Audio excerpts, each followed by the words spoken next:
Dissolve the problem by shifting physical reality. Written by Richard Dotz. Chapter 1. Why solve a problem when you can dissolve it? We have all had our profound moments in life. Those moments where we stumble upon certain realizations that would drastically change our worldview and alter our future courses of action. One such realization occurred during my adolescent years. I can still remember the episode clearly. I was sitting in the back of my dad's car, lulled by the passing scenery. Suddenly, I came to the profound, at least to my adolescent mind at the time, realization that life was a series of problems, one after another, waiting to be solved. At that moment, it was as if I had stumbled upon some deep truth. I thought about the events in my life at that time and concluded that it must be true. How else could we progress and grow through life without these problems to challenge us? How else would we know that we were making meaningful progress if we did not have these problems as road markers along the way? Unbeknownst to me, this realization led to the acceptance of a paradigm that would greatly influence the way I functioned for the next few decades of my life. Today, however, I realize that our beliefs reflect our current state of consciousness. I had reached that conclusion about life several decades ago because of my prevailing level of consciousness at that time. Both my consciously and unconsciously held beliefs made it difficult for me to see the world differently or reach an alternative conclusion. My worldview was literally influenced by beliefs that I did not even know were there. And since our results in life are related to how we perceive the world, my results were indirectly influenced by these deeply ingrained beliefs I didn't even know I had. As I embarked upon the entrepreneurial path in my later years, I was exposed to various forms of business teachings. These teachings excited me for some reason, and I could never pin down why I was so drawn to them. I spent most of my time and money on marketing and business books. I was drawn to the works of great copywriters and entrepreneurs like the late Gary Halbert, Dan Kennedy, and Jim Rohn, to name a few. I eagerly devoured all of their training material, and it cost me a pretty penny. Thinking back, I realized it wasn't so much the marketing techniques that attracted me. I was drawn to their philosophies and their ways of looking at the world. Without realizing it, my own beliefs were constantly stretched and challenged as I read those works. I was forced to confront my old limited ways of looking at the world and to consider new possibilities. Being exposed to these great business thinkers and philosophers expanded my worldview and showed me a world that was previously closed off to me. I had an epiphany when I read what Gary Halbert, a somewhat colorful, and some might even say immoral, character in the marketing world, has to say about problems. In one of his newsletters, Halbert taught that if something can be solved by money, then it is no longer a problem. It becomes a mere inconvenience. I remember having another one of those aha moments when I read this. My prevailing worldview at that time, formed during my adolescent years as a result of my initial realization, had just been shattered by this new understanding. One sentence was all it took. Up until that point in my life, I had viewed everything as a series of problems. Life was bleak and characterized by solving one problem after another. I certainly did not want to go through my life solving problems. I wanted to enjoy life to the fullest. Gary Halbert gave me a new way of looking at the world.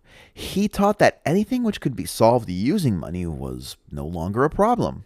It was instead a mere inconvenience.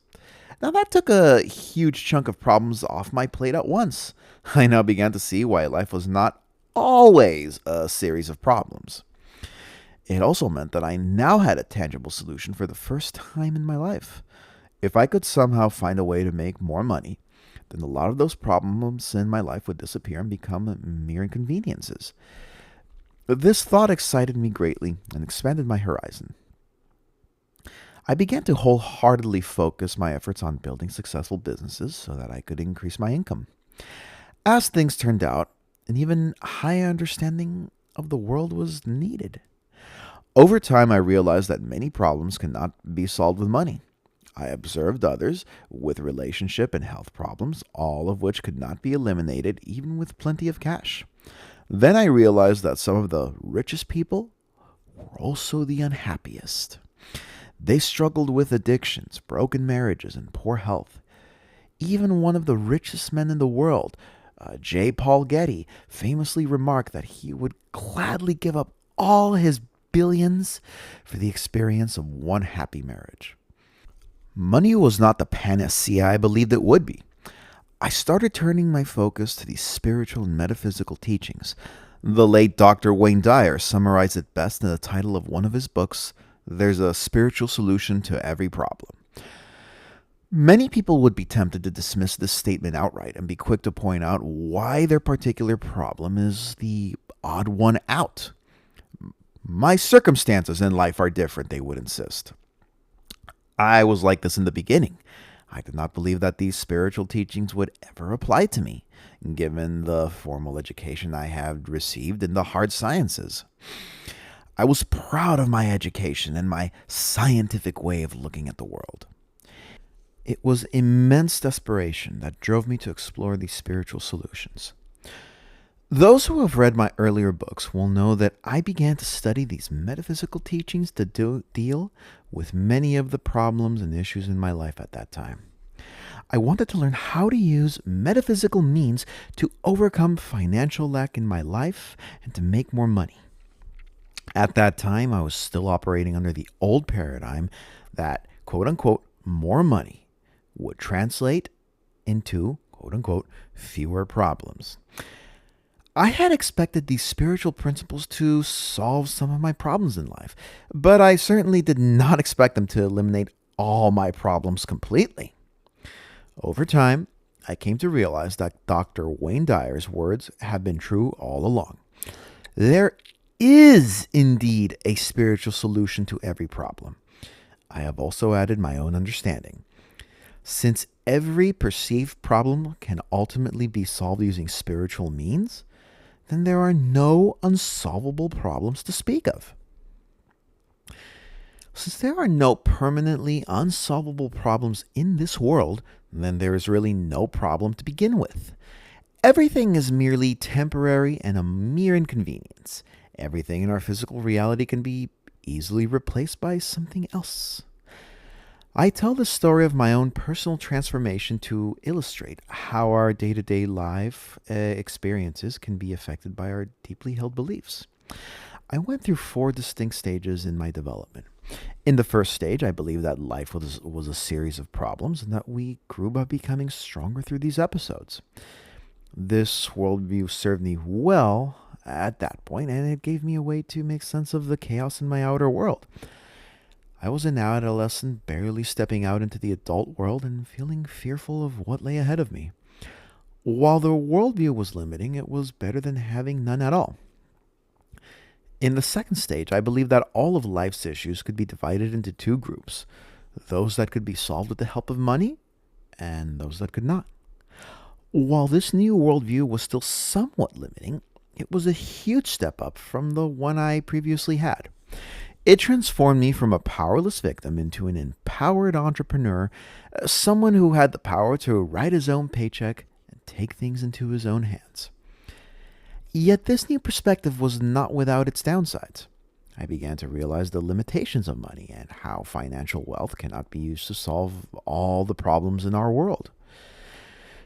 In my third stage, as I embarked upon a study of the various spiritual principles, I started to see how I created my own reality, including all of the unpleasant situations that I found myself in.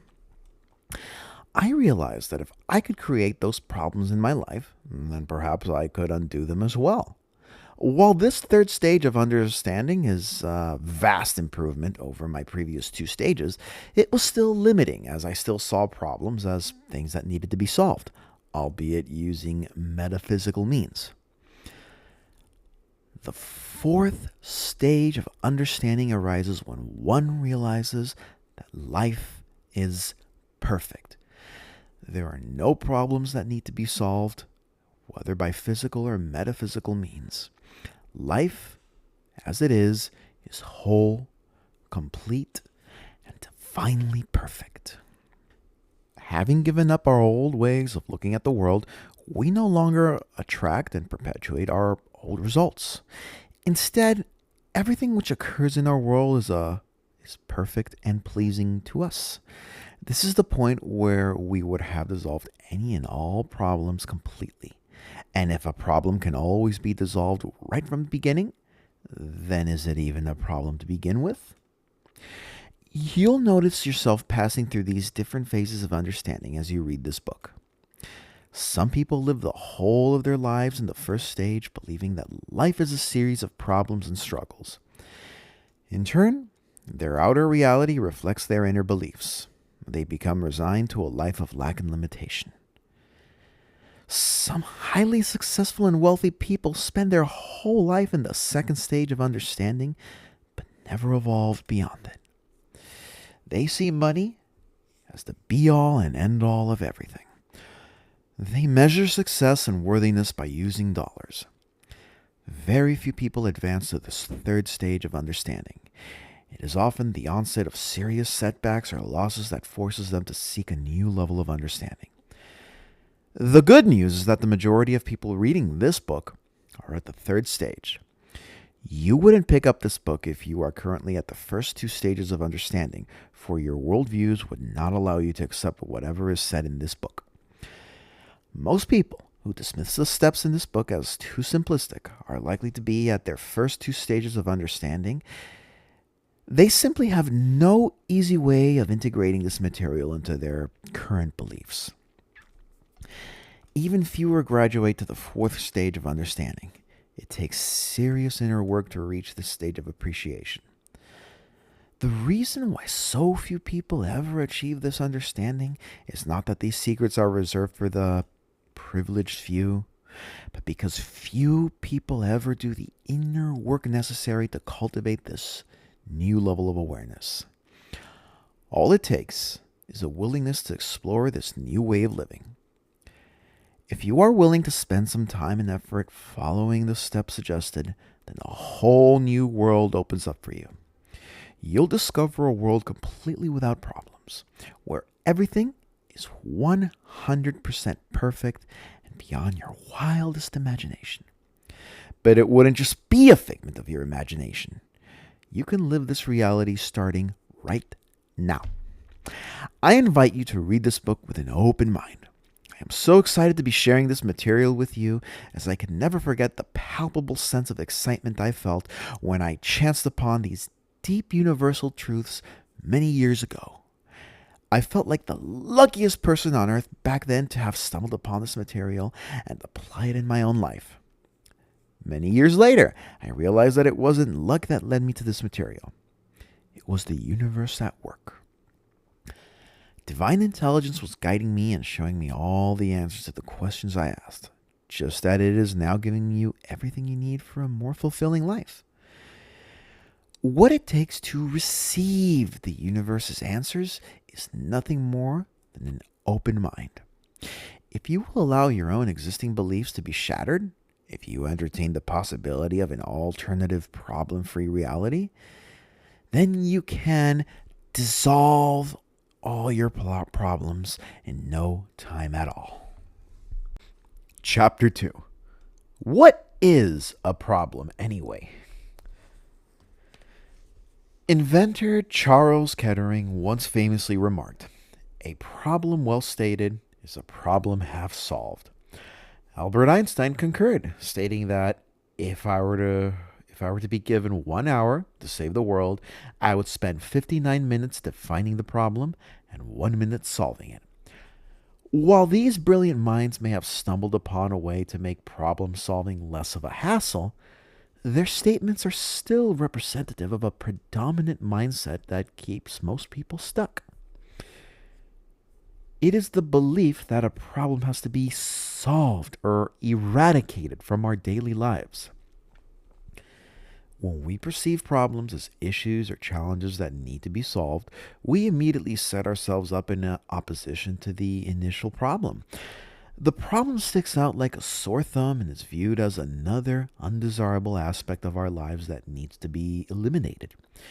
The problem is viewed as an enemy instead of an ally, and we do all we can to get rid of it. We think about it day and night. The problem with this way of thinking is that it often sets us up for failure and disappointment right from the beginning. It is also not in accordance with broader spiritual principles. How can we welcome a much needed solution into our lives if we view a problem as something negative or antagonistic? How can we expect to make meaningful progress towards the solving of a problem if we cast it in such a negative light? There has to be a better way. Albert Einstein recognized this paradox when he said, "The problems of our world cannot be solved in the same level of consciousness that created it." This statement is more profound than it seems, although Einstein had to use the word solve to get his point across. What Einstein recognized was that if you continuously dwell at the level of consciousness that created the problem in the first place, then the solution will not be readily accessible because you are limited by your prevailing limiting beliefs. However, when one evolves to a higher level of consciousness, that is when the problem dissolves and becomes a non-issue. By stepping up to a higher level of consciousness, you have transcended the original conditions that created the problem in the first place. You have entered into a state where no problem needs to be solved. This may sound like an idealistic or even utopian way of living, but you have probably made this transition several times in your life without realizing it. Think about the petty problems you worried about as a child or teenager and how insignificant or even silly these problems seem to you right now. If your son or daughter came to you with their teenage worries, you would probably laugh them off and assure them that everything would work out in the end. You have transcended the level of consciousness and or understanding which you were at as a teenager, such that those same concerns are petty and insignificant to you now. The outer conditions have not changed, but you have. However, to someone who is still stuck at that level of understanding, it would be difficult for them to look past these issues which seem like the world to them. I often use this analogy as a reminder that a higher consciousness always exists in any situation. It is up to us to recognize that a better path of understanding is there and choose it. Whenever seemingly bad things come my way, my first impulse would be to react negatively from my limited human perspective. However, I quickly remind myself that I am probably perceiving it from the perspective of an angsty teenager who does not know better. How would a loving parent, in this case the universe, perceive the same situation? Would the same issue become insignificant in the eyes of a loving and all-knowing parent? Adopting this shift in consciousness reminds me of Einstein's words that our problems cannot be solved with the same level of consciousness that created them. Think of some of the problems you're facing in your life right now. Notice how your chest tightens and your heartbeat simultaneously quickens as you bring your perceived problems to the forefront.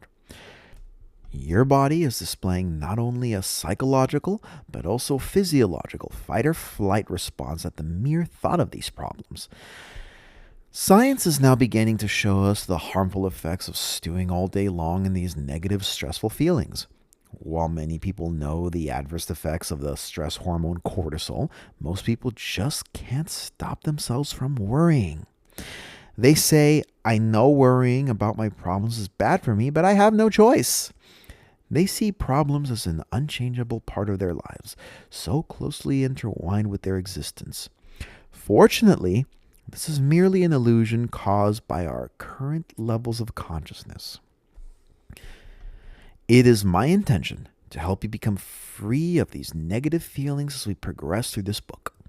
you will notice that the problems which you have been fighting against the hardest are also the most persistent in your life. This is, once again, in line with these universal principles. When we work very hard to eradicate an issue from our lives, we are actually feeding more energy into the situation and perpetuating it.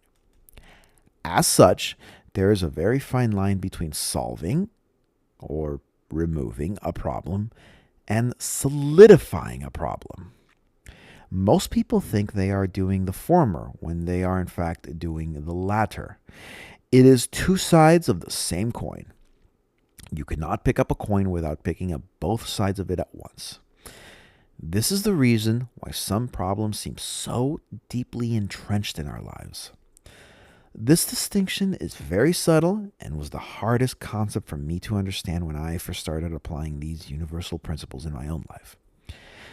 At the time, I perceived the lack of money as a major problem in my life. As a result, I did everything I could to rid myself of the problem. I attended seminars, read one book after another on making money, and even tried all kinds of metaphysical techniques to, quote unquote, attract financial abundance with very little success. Of course, I also worried incessantly about the issue of financial lack, coming up with ways and means I could use to solve the problem.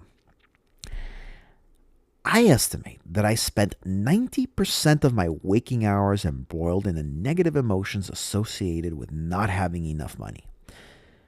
To me, I was doing everything humanly possible to solve the problem. Yet what I did was not moving me anywhere closer to the solution. It was instead bringing me further away from what I sought.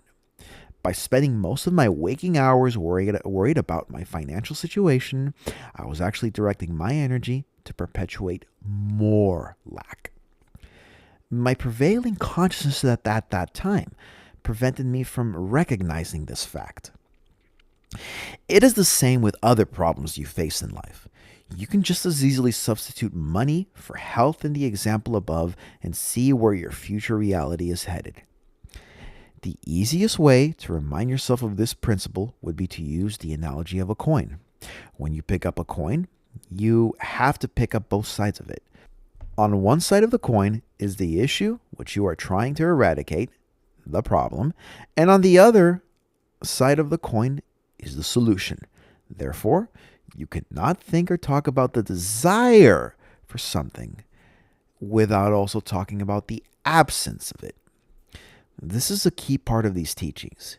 Your desire for something to be solved signifies that the solution is not here yet. It signifies that the problem still exists in your life. While you may think you are focused on the solution, your mere thought of wanting to find a solution actually leads you to think about the problem. The secret, then, is to do what Einstein suggested, to operate entirely from another level of consciousness. Einstein once famously remarked that logic can get you from A to B, imagination will take you anywhere. This guy knows what he is talking about. How else do you think Einstein came up with all these life-changing discoveries? By deliberately attuning himself to a higher level of consciousness that was beyond the prevailing level of consciousness of mankind at that time, Einstein put himself in a position to receive and perceive higher truths. These universal truths were so different from the existing paradigm of the day that they were hailed as groundbreaking. Today, Einstein's ideas and concepts are considered mainstream by the scientific community.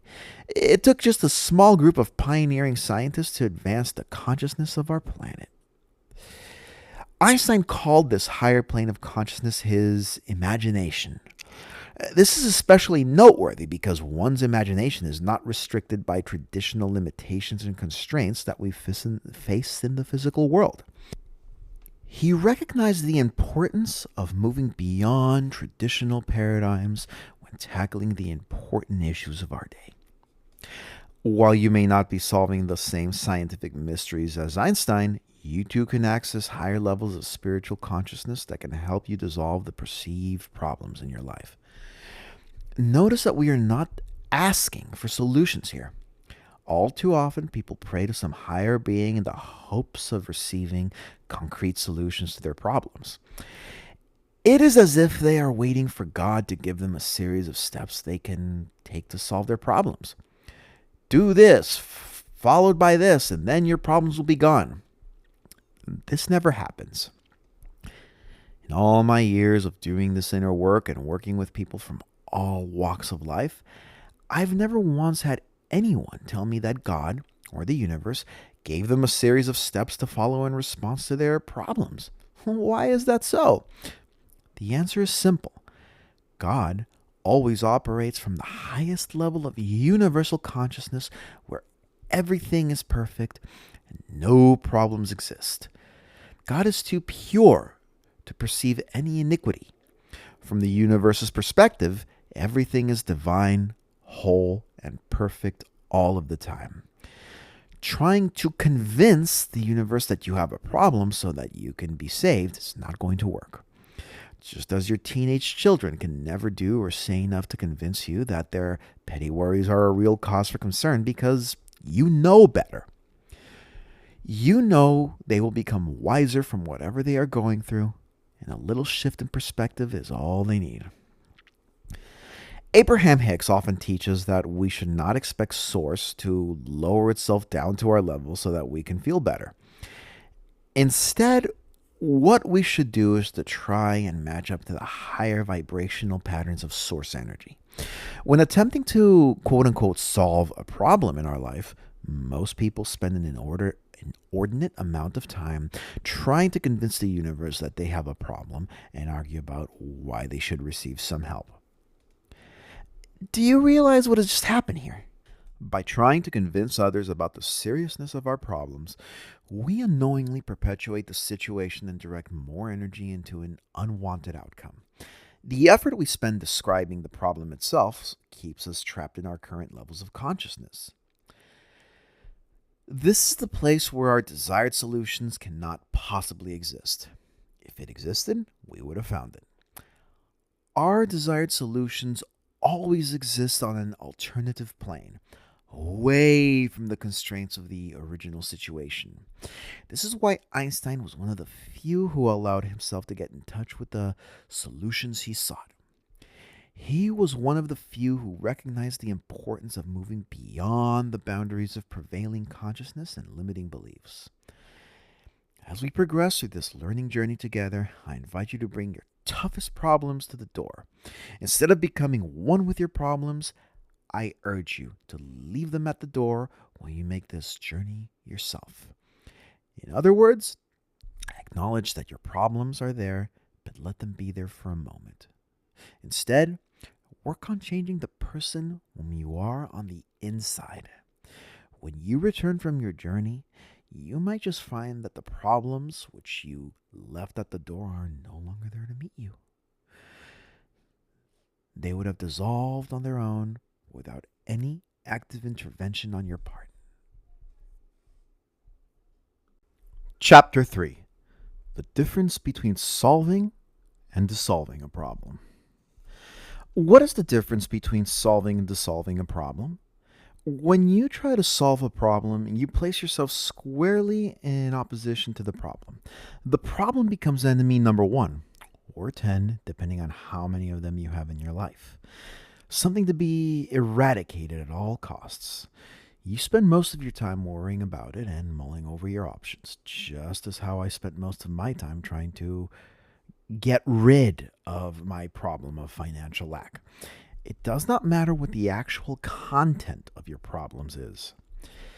It does not matter whether you are facing relationship, health, financial, career, pet, or car problems.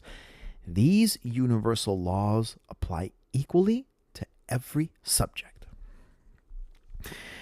A misuse of these universal laws can make a small problem appear big. It can also lead to the continued existence of certain problems in your life. A supposedly minor car problem, for example, can keep recurring in your life until you are sick of dealing with it. Similarly, a proper application of these universal laws can dissolve these problems completely, even seemingly big and serious ones. You'll find long-standing health or financial issues clearing up once you understand the crux of these universal principles. Why is attempting to solve a problem in the conventional way such a misuse of these universal laws? Let's take a look at the typical steps one takes to solve a problem. First, to solve a problem, we have to consider all aspects of the problem in great detail. This means picking up the issue and literally examining it under a microscope, listing everything that can possibly go wrong. While I attempted to solve my problems of financial lack, I often worried about all the negative scenarios that could happen if I ran out of money. I thought I was examining the issue in greater detail when in fact I was just fueling myself with more negative emotions. Those negative emotions, in turn, brought about related negative thoughts. The ongoing cycle of negative thoughts and emotions kept me trapped in a vicious cycle of negative manifestations. Therefore, the mere act of quote unquote paying attention to a problem brings about negative thoughts and negative emotions, which in turn lead to negative manifestations. By paying attention to an undesired aspect of our reality, we are in fact asking for more of it in our future reality. Abraham Hicks states it best when they say, only pay attention to something if it is wanted. Second, having examined the problem in greater detail, we now start mulling over the various steps which we can take to solve it. Most of these steps will be born out of fear or desperation. Once again, we are acting in contrary to these universal principles. How can we expect to come up with the desired solutions we seek if we think of the issue from a place of desperation, worry, and fear? Our predominant emotional states will be so different from the feelings associated with the desired outcome, which are the feelings of ultimate love, joy, and peace. We live in an energetic and vibrational universe which responds to our innermost feelings. Therefore, one cannot expect to hold on to predominantly negative feelings and still attract positive experiences into our life. This is also the reason why some problems can be so persistent in an individual's life. He spends the whole of his life steeped in negative emotions while asking for his desired outcome and wonders why it does not show up.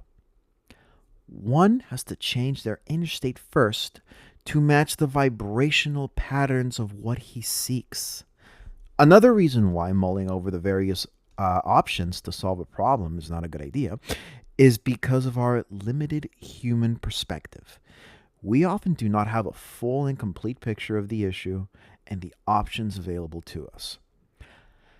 However, the universe always knows the complete picture and how things can unfold in the best ways for us.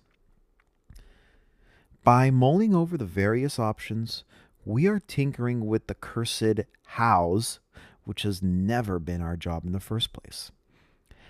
Our job has always been to decide on what we want with absolute clarity and then to maintain that inner state until what we ask for is manifested on the outside. Such simple advice, and yet most people do not follow it because they have a difficult time dropping their negative emotions. Having looked at what it takes to solve a problem, let's take a look at a completely new paradigm. That's of dissolving a problem. Dissolving a problem does not mean that we ignore the existence of the problem. Instead, we acknowledge that the problem exists while at the same time not allow ourselves to be caught up in the details of the problem. This means not describing or going into detail about the problem, whether to ourselves or someone else. In my earliest days, I was constantly rehearsing and describing the problem to myself in my own mind. I had read various self-help books by then and knew the importance of not telling others about my problems. However, the issue was that I was still telling myself about my problems most of the time. I was mentally rehearsing the details and the undesirable outcomes in my mind. Take a look at your own life. You may not be telling others what your problems are, but are you telling yourself about them? Are you always convincing yourself that you have an urgent problem that needs to be solved? Whenever someone comes to me with a pesky issue from their lives, a consistent pattern that always comes up is that they have been talking to themselves about the problem. They have talked to themselves into the problem and have convinced themselves about the seriousness of the issue. We take a different approach when we dissolve the problem. All we do is acknowledge that the problem exists and move on. We do not convince ourselves that we have it, and we let all of the negative emotions and associated self-talk go. Think back to the analogy of leaving your problems at the door. Imagine yourself crossing a doorway and leaving your problems at that door. You know they are there, and that's it. You don't even give them a second thought. This is the kind of nonchalant and different attitude that we are going for. The most common objections I have encountered is, my problems wouldn't disappear if I ignore them. This is a common trick which the ego uses to keep us on our toes and convince us that something will go wrong if we do not pay attention to our problems. But let's take a look at this logically. How long have you been mulling over your problems? How long have you been turning the problem over and over again in your head? How long have you been worried about it? Are you any closer to the solution? If you're like most people, you would have worried about your problems for months or years on end. I worried about my financial situation for a decade. That's 10 years of my life. And yet, with 10 years of full-time work on the problem, it has not, quote-unquote, disappeared. So that should say something about the futility of trying to work on our problems in the conventional sense. All the conscious effort, attention, and thought that you have put into it has not shifted the situation that much. So what makes you think that more physical effort will do the trick? There has to be a better way. If spending so much time and energy on solving the problem has not resulted in any fruitful outcome, perhaps it is time to try another way. Take your mind off the problem completely.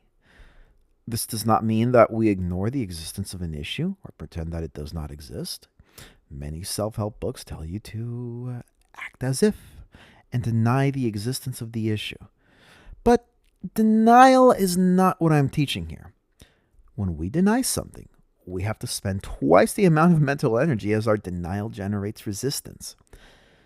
First, we have to suppress our spontaneous negative feelings, thoughts, and pretend that the issue does not exist. Second, we have to maintain a false facade to make things look good. We are actually expending twice the amount of energy to look good on the outside when that energy can be channeled to better usage. When we acknowledge that the problem is there, we neither deny nor convince anyone of its existence, not even ourselves. Acknowledgement is a neutral feeling, while denial is a form of negative convincing. In other words, trying to convince someone that the problem does not exist. One thing I have discovered is that most of us have issues with acknowledging our problems in the beginning. We will find ourselves unable to acknowledge them simply and directly. Instead, we find our minds trying to rationalize the problem, explain why we have it, or deny the problem. This is trying to convince ourselves that the problem is not as serious as it seems. What we are going for here is the simple, neutral feeling of acknowledgement without any associated negative feelings or thoughts. Now that you have acknowledged that the problem exists, and this should take no more than 1 second, the next step is to turn your attention completely to the desired outcome. If I were to represent this in numbers, it would be spending 0.01% of our time acknowledging the problem and 99.9% of our time on the desired outcomes. When you dissolve a problem, the only time you even remotely reference the problem is when you acknowledge it at the very beginning. From that point on, you pay absolutely zero attention to the issue until it is resolved. I will walk you through each of these steps in greater detail as the book progresses, but let us contrast this approach with traditional problem solving. When you solve a problem the conventional way, you spend an overwhelming majority of your time, let's say 99% of it, concerned about the specifics of the problem. Most people do not realize that their inspirational breakthrough comes during the 1% when they finally take their minds off the problem. This is certainly true from my own experience. My best ideas and breakthroughs came when I launched myself into the realm of all possibilities by taking my mind completely off the problem. That 1%, the time when I allowed myself to look away from the problem, even for just a split second, made all the difference. Before I was aware of these universal laws, this magical 1% happened not by choice, but out of sheer desperation. It occurred when I had tried everything humanly possible and still could not get anything to work. Feeling dejected, I would throw up my arms in sheer desperation and pray. That was the point I finally let go and stopped trying to use my little self to physically solve the problem. In time to come, I realized that if it is this inner 1% that makes all the difference in our outer results, why not just skip past all that struggle and just focus on this 1%? Why not expand this practice such that it fills up most of my days? That was when this new paradigm was born. By consciously choosing to work in harmony with these higher universal laws, instead of calling upon them only in times of sheer desperation, I had accidentally stumbled upon a way to eliminate all problems completely from my life. I invite you to live in the same way as me. You will soon discover that not only do problems become a thing of the past, the whole concept of life as a struggle becomes a distant memory. You'll discover life as it is meant to be lived, filled with one exciting mass manifestation after another. And even then, the ongoing manifestations will not be the most exciting bits for you. The most exciting part comes from knowing that you are in control. You are the one who chooses all of it and lets the universe effortlessly fill in the details. Chapter 4. Understanding the 95% Battle. I will walk you through a complete process to dissolve all the problems in your life in the chapters that follow. What I have done is to break down the process into 3 steps and guiding you through 1 step per chapter.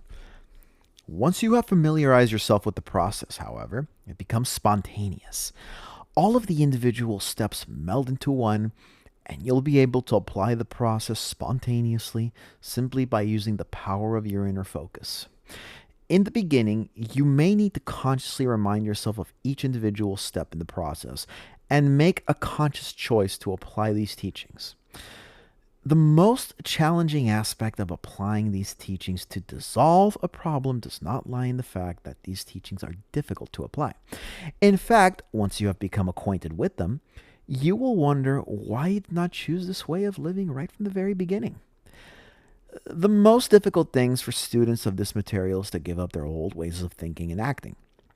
Many individuals find it difficult to give up their old behavioral patterns. They see a need to incessantly worry about their problems and figure out the steps which they can take to solve them.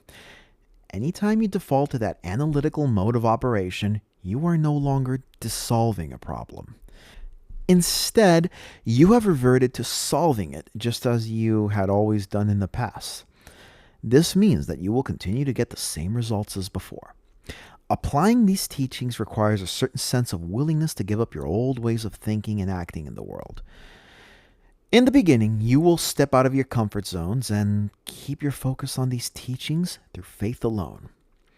However, as time passes, you will gradually begin to realize that the adoption of these teachings did not cause your world to come crashing down as you originally feared.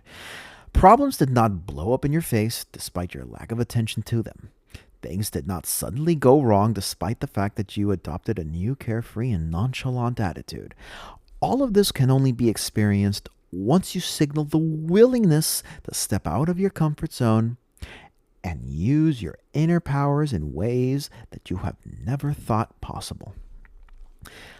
I am saying this right in the beginning because your ego mind is going to come up with all sorts of rationalizations as to why this material will not apply for your unique set of problems. This method sounds great for small problems, but mine are too big to be ignored. Or, nothing works for me, I have tried everything. All of these are rationalizations and negative thoughts that your limited ego mind generates as a result of its limited perspective.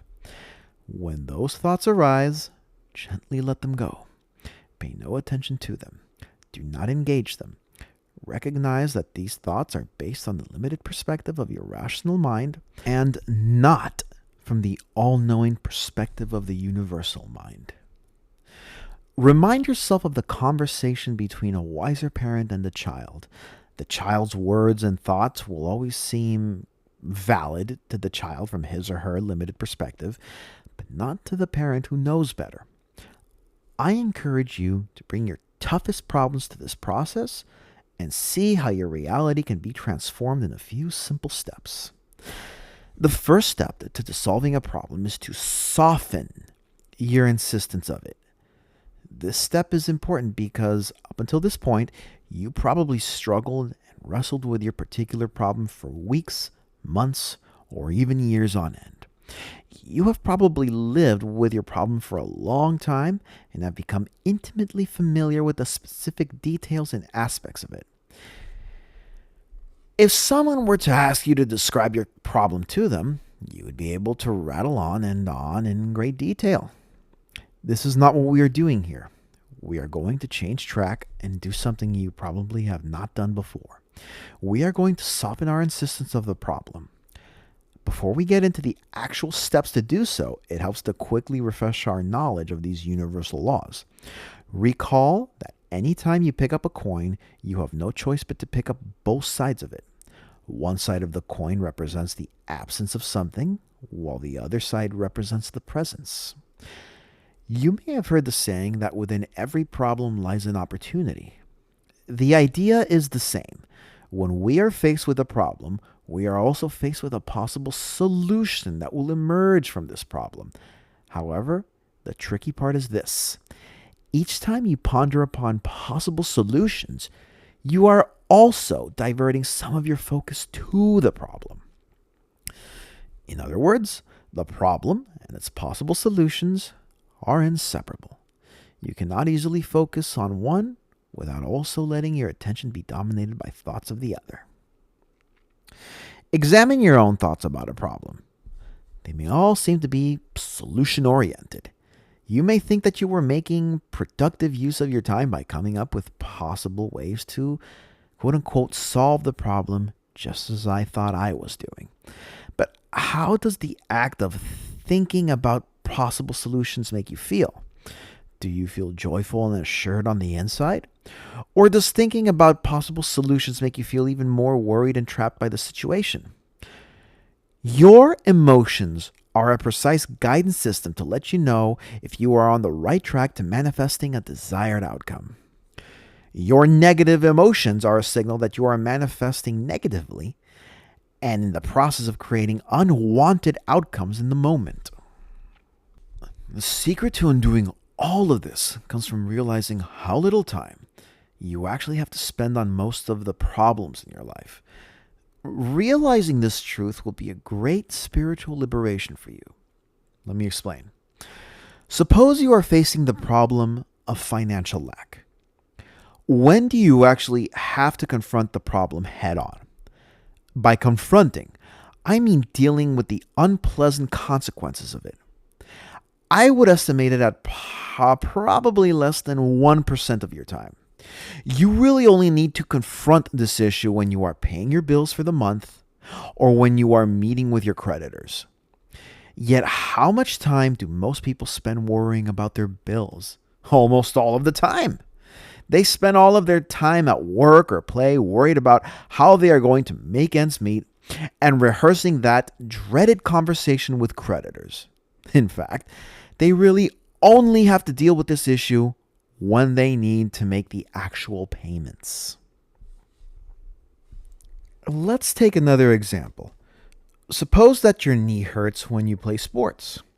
Once again, when do you actually have to face this problem head on? Probably only when you are playing the sport, which is again less than 5% of the time. You are pain-free for the remaining 95% of the time. Yet most people spend all of their time worrying and thinking about the pain that only occurs 5% of the time. Here's another example. Suppose that you have an unpleasant colleague or boss at work whom you absolutely dread dealing with. Once again, how much of your time do you have to face this problem head on? Putting it differently, what portion of your day is spent on directly interacting with this individual face to face? Based on my own personal experience, I would say no more than 20% of your time each day. 5% of each day is 72 minutes out of 24 hours. And yet, how much time do most people devote to their problem in similar situations? Almost all of their time. They talk about their unpleasant bosses, complain about the unfairness of the situation, and fume over it all day long. But here's the big secret. Most problems in our lives, even the most major and persistent ones, do not require our constant attention. This is true for almost all of the problems in our lives, no matter what they may be. Examine it objectively, and you could see for yourself. You'll quickly realize that 95% of the battles we fight are in our minds. Take a piece of paper and divide it into 4 columns. In the first column, under the heading Issue, briefly state the issue just so that you can identify it. For example, finances. Do you not go into a long description of the issue? In the second column, under the heading Actual, estimate and write down the amount of time you actually have to deal with the consequences of the issue. Exclude all the time spent thinking or worrying about the issue in your mind. Instead, just write down the actual amount of time you have to deal with the inconvenience. For example, if you have to spend 30 minutes figuring out how to pay your bills every month, write down 30 minutes every month. In the third column, under the heading Free, write down the amount of time in which you are completely free from having to deal with the issue. You can write down these times in percentages if you find it easier. Finally, in the last column, under the heading Now, write down the amount of time you currently devote to thinking or worrying about the problem. Compare the figures which you have written in the second, Actual, versus the fourth, Now column. Many people are surprised that they spend such an inordinate amount of time worrying about or immersed in the specifics of their undesirable situation. And yet, as Abraham Hicks has taught, only think about a situation if it is something desired in your life. This is such a powerful exercise because it gives us instant feedback. The difference in time between the Actual and Now column is the excess and unnecessary time you spend dwelling on your problem. But it is not the end of the story. This excess time represents the time and energy you unconsciously spend on perpetuating the problem, such that it becomes even harder to eliminate the issue from your everyday reality. If you have been wondering why certain issues in your life seem unchangeable, you now have an answer. You have been spending more time than necessary on the issue. Every second you spend dwelling on the issue results in a flow of creative energy in the direction of that issue, which result in a perpetuation of existing or unwanted reality. One thing immediately becomes apparent from this exercise. The percentage of time which you spend dealing with the consequences of your problems is minuscule relative to the time you have in a day, no matter what the problem may be. This is true even for the most unfavorable cases. For example, someone may have received a diagnosis from their doctor. However, the actual time they have to spend dealing with the negative symptoms is still relatively small, especially in the beginning. It is often their own thoughts and fears about the diagnosis that worsens the situation and leads to more unwanted manifestations down the road. The converse is also true. If they could have somehow ignored the diagnosis at the point of receiving it and focused purely on a state of optimal health, they would find themselves recovering within a very short period of time. A diagnosis is nothing more than a snapshot of the current situation, which is temporary, can always be changed starting right now. Similarly, all the issues which you have written down on paper are nothing but mere snapshots of current reality as it is. The good news is that your future reality has not been determined and can be drawn from the infinite field of all possibilities. If you continue to insist on your problems as they currently are, if you continue to worry about them as how you have always done in the past, then the future is going to look a lot like the past. However, if you soften your insistence of the issue and only face reality when absolutely necessary, you reverse all the negative manifesting that has been going on. When you go from worrying about an issue all the time to only looking at it when absolutely necessary, your outer reality is going to shift very quickly. When I went from worrying about my bank balance all the time to only looking at it when necessary, not only did my mood improve drastically, my physical reality shifted as well. The money in my bank account started piling up for the first time in my life without my active intervention. Money started flowing to me from all directions, yet this is not metaphysical magic. It is the direct result of living by these universal laws and using our creative abilities for our highest good. Chapter 5. The first step to dissolving current reality.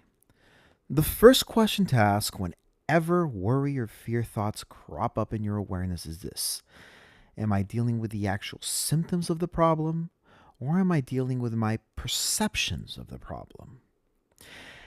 As explained in the previous chapter, 95% of the battle is fought in our minds. Whenever we are confronted with an unwanted situation in life, only a very small percentage of our time, maybe 5%, is spent dealing with the actual negative physical consequences of the situation. For the remainder of our time, we are dealing with our own projections and ruminations of the issue in our own minds. The remaining 95% not only leads to most of our negative emotions, but it is also responsible for the persistence of the problem.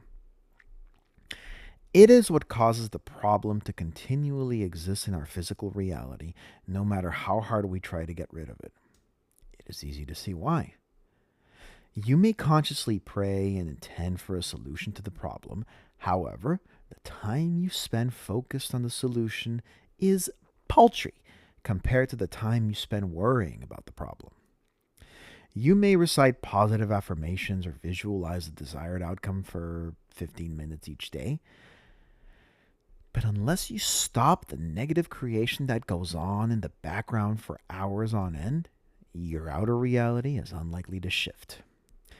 That's why the first step to dissolving any issue in life is always to soften our insistence of it. Now that we realize the inordinate amount of time and attention we have unconsciously devoted to a problem, it's time to reverse that. The way to reverse all our negative creations of the past is to drop any mention of the problem in our inner state. It goes without saying that you should stop talking about your problems to anyone else. Stop describing them to anyone who would listen. Anytime you attempt to convince someone else that you have a problem, you are also convincing yourself. I know the problem may seem very real and significant for you right now, but the whole point of these steps is to dissolve the problem and not to solidify it.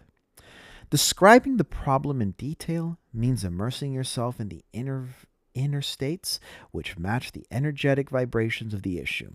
This can only lead to an unwanted manifestations down the road.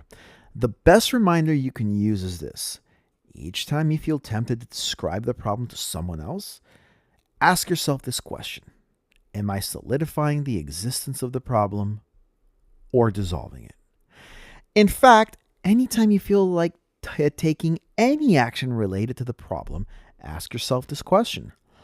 The answer will provide you with a moment-by-moment awareness of where your physical manifestations are currently headed. Worrying about an issue clearly solidifies the current situation. So does talking to someone else about it.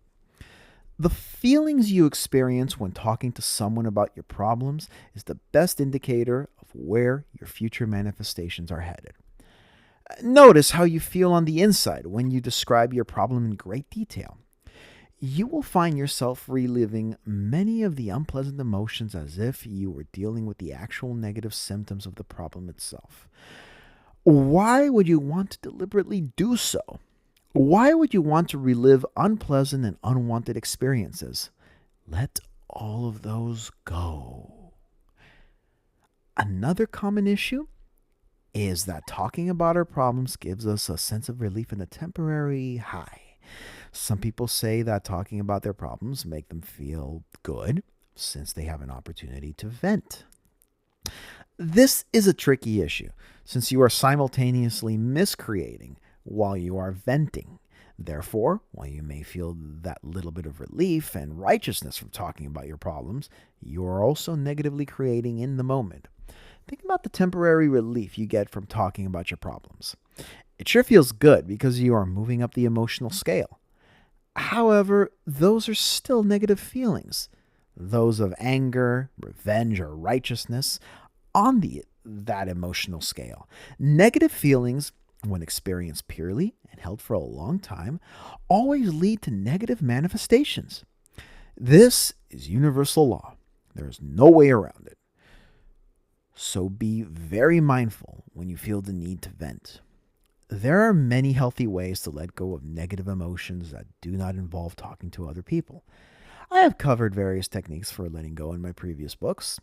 Now, one question you may have is, can I discuss my problem with a professional? For example, you may have to discuss your issues with your doctor, lawyer, counselor, or therapist. That is all right since it is not a form of unproductive venting. Furthermore, the professional is usually solution-oriented and trained to guide the conversation. Perhaps the best guidance is this. Do not talk about your problems at all, if possible, or more than necessary. Now that we have handled the outer dialogues, let's shift our focus to our inner self-talk. You have probably lived with the problem for so long that it has become intimately familiar to you. You see yourself as inseparable from the problem. However, dissolving a problem starts with the realization that you are not the problem. You are separate from the problem. You are an eternal being with a divine consciousness, and the problem is nothing but a blip in your perception that you have somehow focused on. The perceived problem is a temporary situation that can be changed into something better. When we have grappled with a problem for so long, we become so intimately attached to it in a perverse way. It becomes difficult to imagine life all of a sudden without the problem.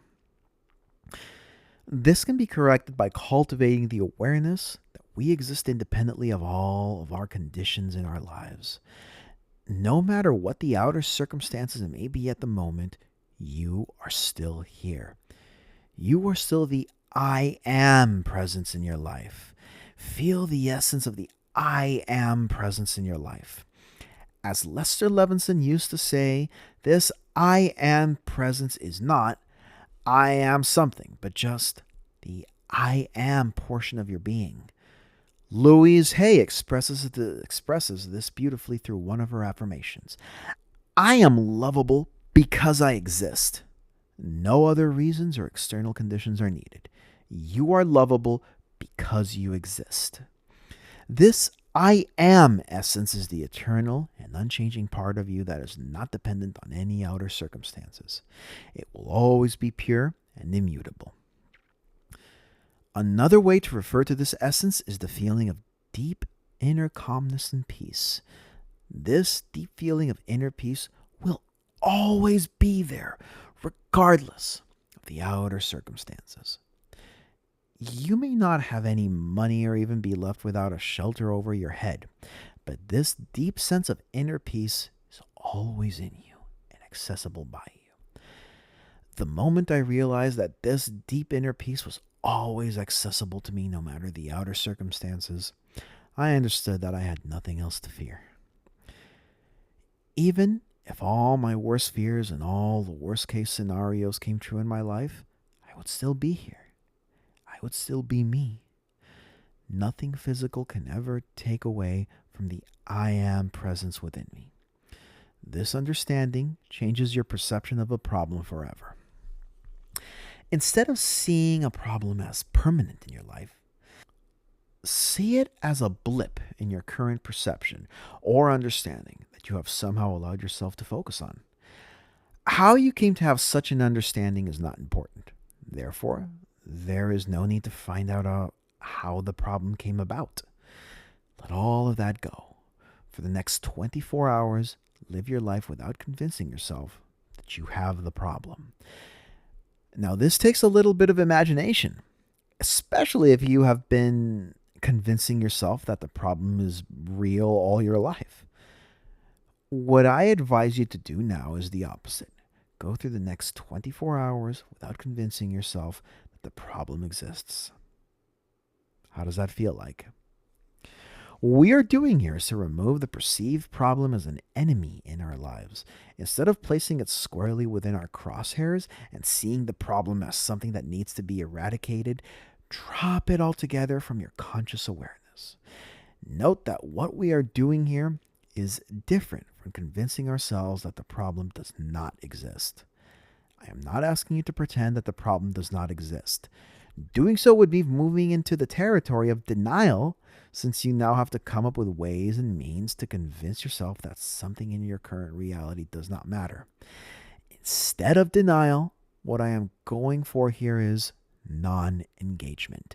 You adopt a neutral stance and neither convince yourself in either direction. You neither convince yourself that the problem exists, nor that it does not exist. This is an important inner state to cultivate when dissolving an issue.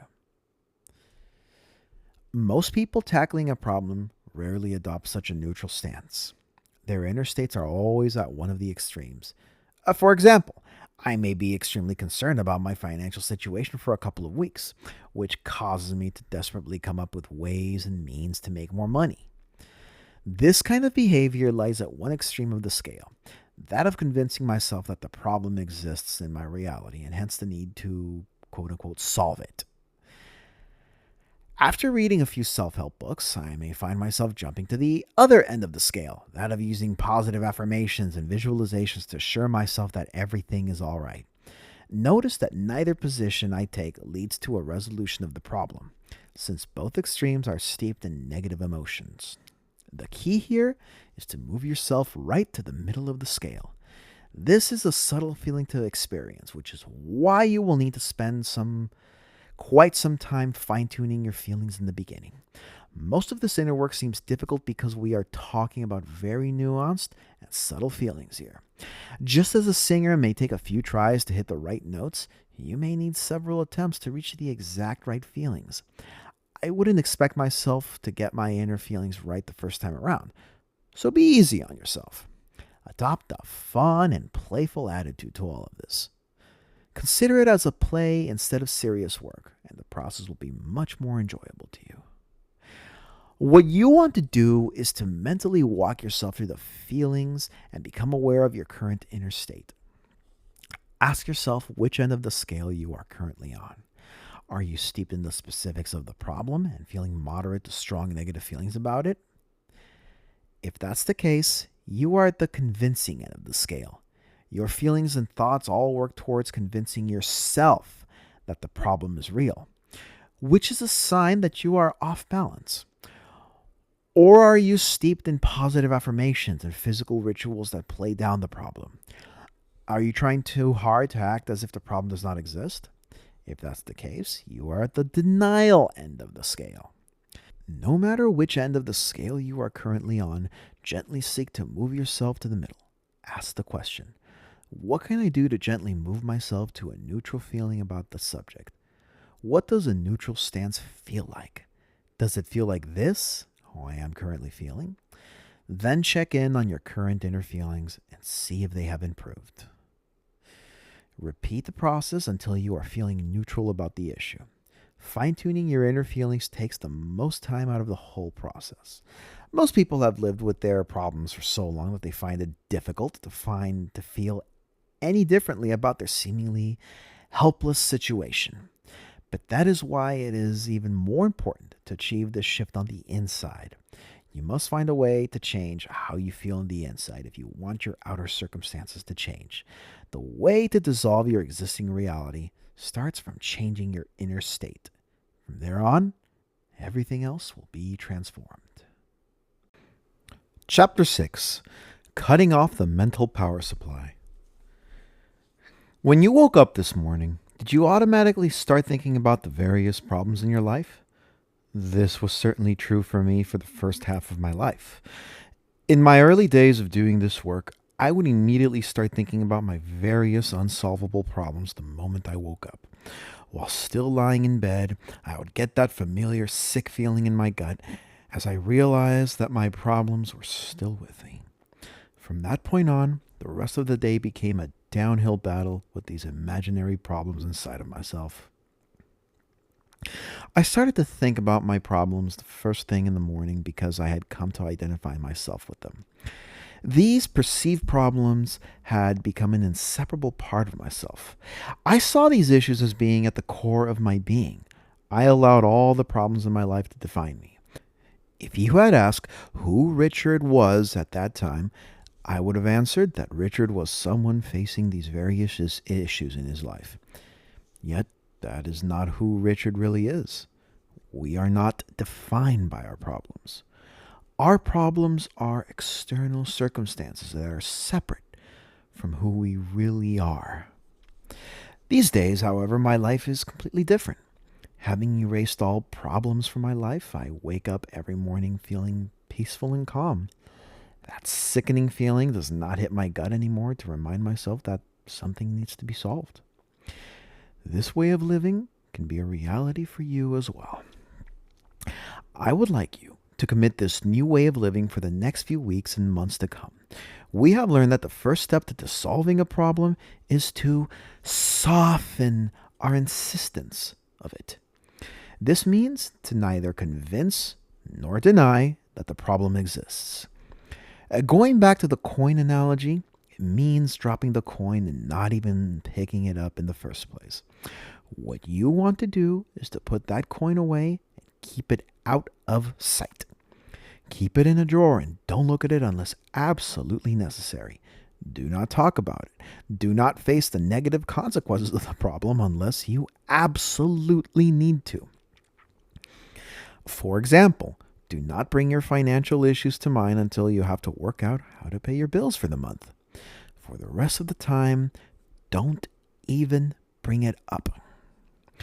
The second step to dissolving a problem is to shift into an alternate reality. This alternate reality is one in which the problem does not exist at all. Since there is no problem to speak of, then there is no need for solutions as well. Remember, problems and solutions are two sides of the same coin. Therefore, we want to move into a world that is beyond any solution. We want to move into a realm where problems do not exist in the first place. Here's where it takes some commitment on your part. You wake up tomorrow morning, lie in bed for as long as possible, and see how long it takes for thoughts about your problems to automatically drift into your consciousness. This gives you a signal as to how closely you identify with your problems and how much you have been worrying about them. If problem-related thoughts arise in your consciousness the moment you wake up, it means you have not softened your insistence of the problem enough. You are still worried about the problem for a large part of the day, and very likely before you sleep. Your aim is to prolong the period of time it takes for problem-related thoughts to drift into your consciousness. It may only be a few minutes in the beginning. With consistent practice, this can be lengthened to an hour, and gradually a few hours. For example, can you commit to having breakfast without allowing problem-related thoughts to enter your mind? Can you have your breakfast in peace, savoring every delicious bite and every sip of that coffee without allowing yourself to be interrupted by these worldly concerns? If you can do so, you would have made incredible progress. You would have done what 90% of the population cannot do, which is to separate themselves from the personal problems in their life. Gradually, expand this practice to enjoy your entire morning without having any problem-related thoughts come to mind. If you can be entirely free from problem-related thoughts before lunch, you would have made amazing progress. You would have spent close to half your day without placing any focus on either the problem or the solution. The first immediate consequence of this practice is that you feel much better. Without the negative, energy-sapping thoughts holding you back, you become much more productive at work. Your mood and energy levels improve. The secondary consequence is that you start manifesting a positive outcome for yourself. By softening your insistence of current reality as it is, you allow current reality to dissolve and shift into an alternate, desired reality. Therefore, manifestations are happening in the background without your conscious intervention. If you can make it to tea time without any problem-related thoughts, you would have made even greater progress. Of course, if problem-related thoughts arise in your consciousness anytime during the day, gently remind yourself of your intention to be free and let them go. Remind yourself that worrying is futile and that despite all the efforts you expended on solving the problem, the solution has yet to appear. Perhaps it is time to try a better way that goes beyond mere solutions. Perhaps it is time to leave it up to the universe. Tell yourself that softening your insistence of the problem is not ignoring or denying the problem. It is, in fact, a very solution-oriented thing to do. By softening your insistence of the problem and absolutely refusing to think any thoughts related to it, you are stopping the endless cycle of negative manifestations that perpetuate the problem. Therefore, you are not doing nothing. You are allowing something more important to be done. This is an essential realization. One common objection people have is, I can't just ignore my problems and do nothing about them. They will not just go away if I stop thinking about them. The truth is exactly the opposite. Your problems will go away if you stop thinking about them altogether. Why am I so sure? I have both the science and personal experience to back it up, and I am sure you have experienced the truth of these teachings at certain points in your life as well. When you soften the insistence of a problem and drop any references to it in your daily life, whether through speech or by your thoughts, you are not doing nothing. You are stopping yourself from doing the wrong thing, which is to perpetuate the problem as it has always been. Therefore, eliminating all thoughts and mentions of a problem is the best thing you can do in the beginning. You are creating space for change to happen in your life.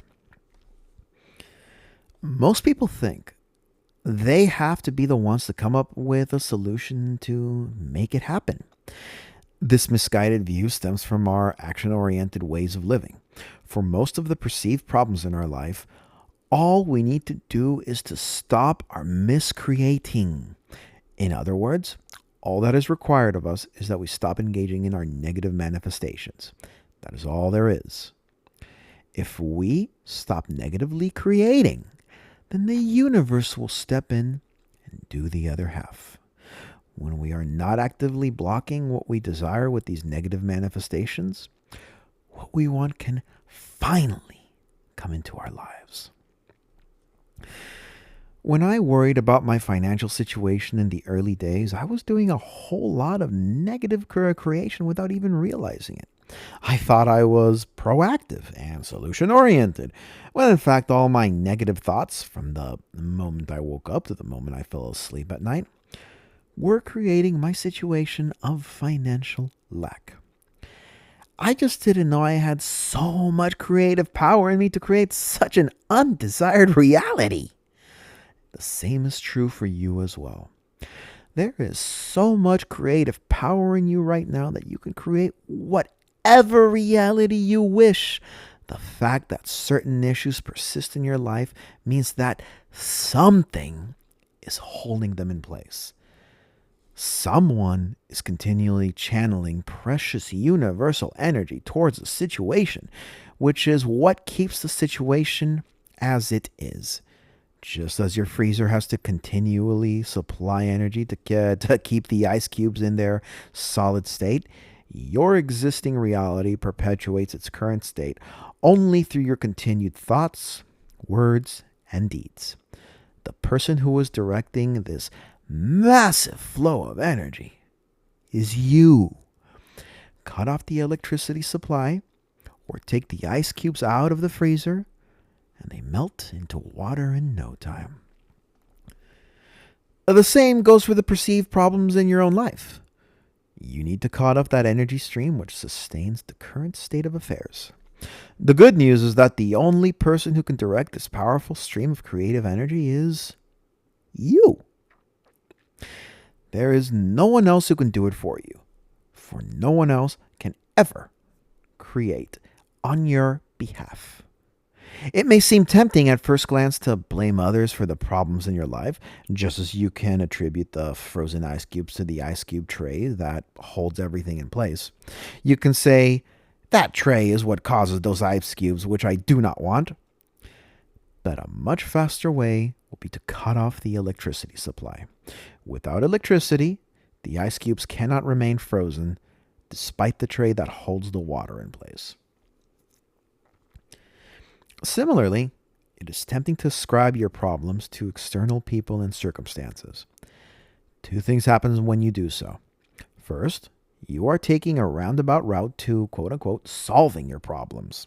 Sure, you may be able to physically eliminate all the undesirable conditions contributing to the issues, but how much effort would that take? Would it even be possible to control every single condition in your life? This is what many people try to do when they physically solve a problem. They are setting themselves up to do the impossible. There is not enough physical action we can take to change the world.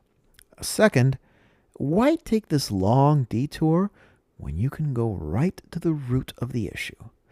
A faster way will be to simply stop directing any creative energies to the situation. Stop supplying the energy, and your current situation dissolves right before your eyes. It is as simple as that. But most people do not do it because they do not realize the inherent creative power within themselves.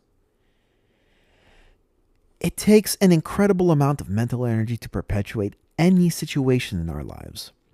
This is particularly true for undesired and problematic situations, since we both have to unconsciously prop up the situation and consciously fight against it at the same time. This constant 95% battle that goes on inside most people is what wears them out both mentally and physically. It is little wonder that problems sap our energy and leave us drained at the end of each day.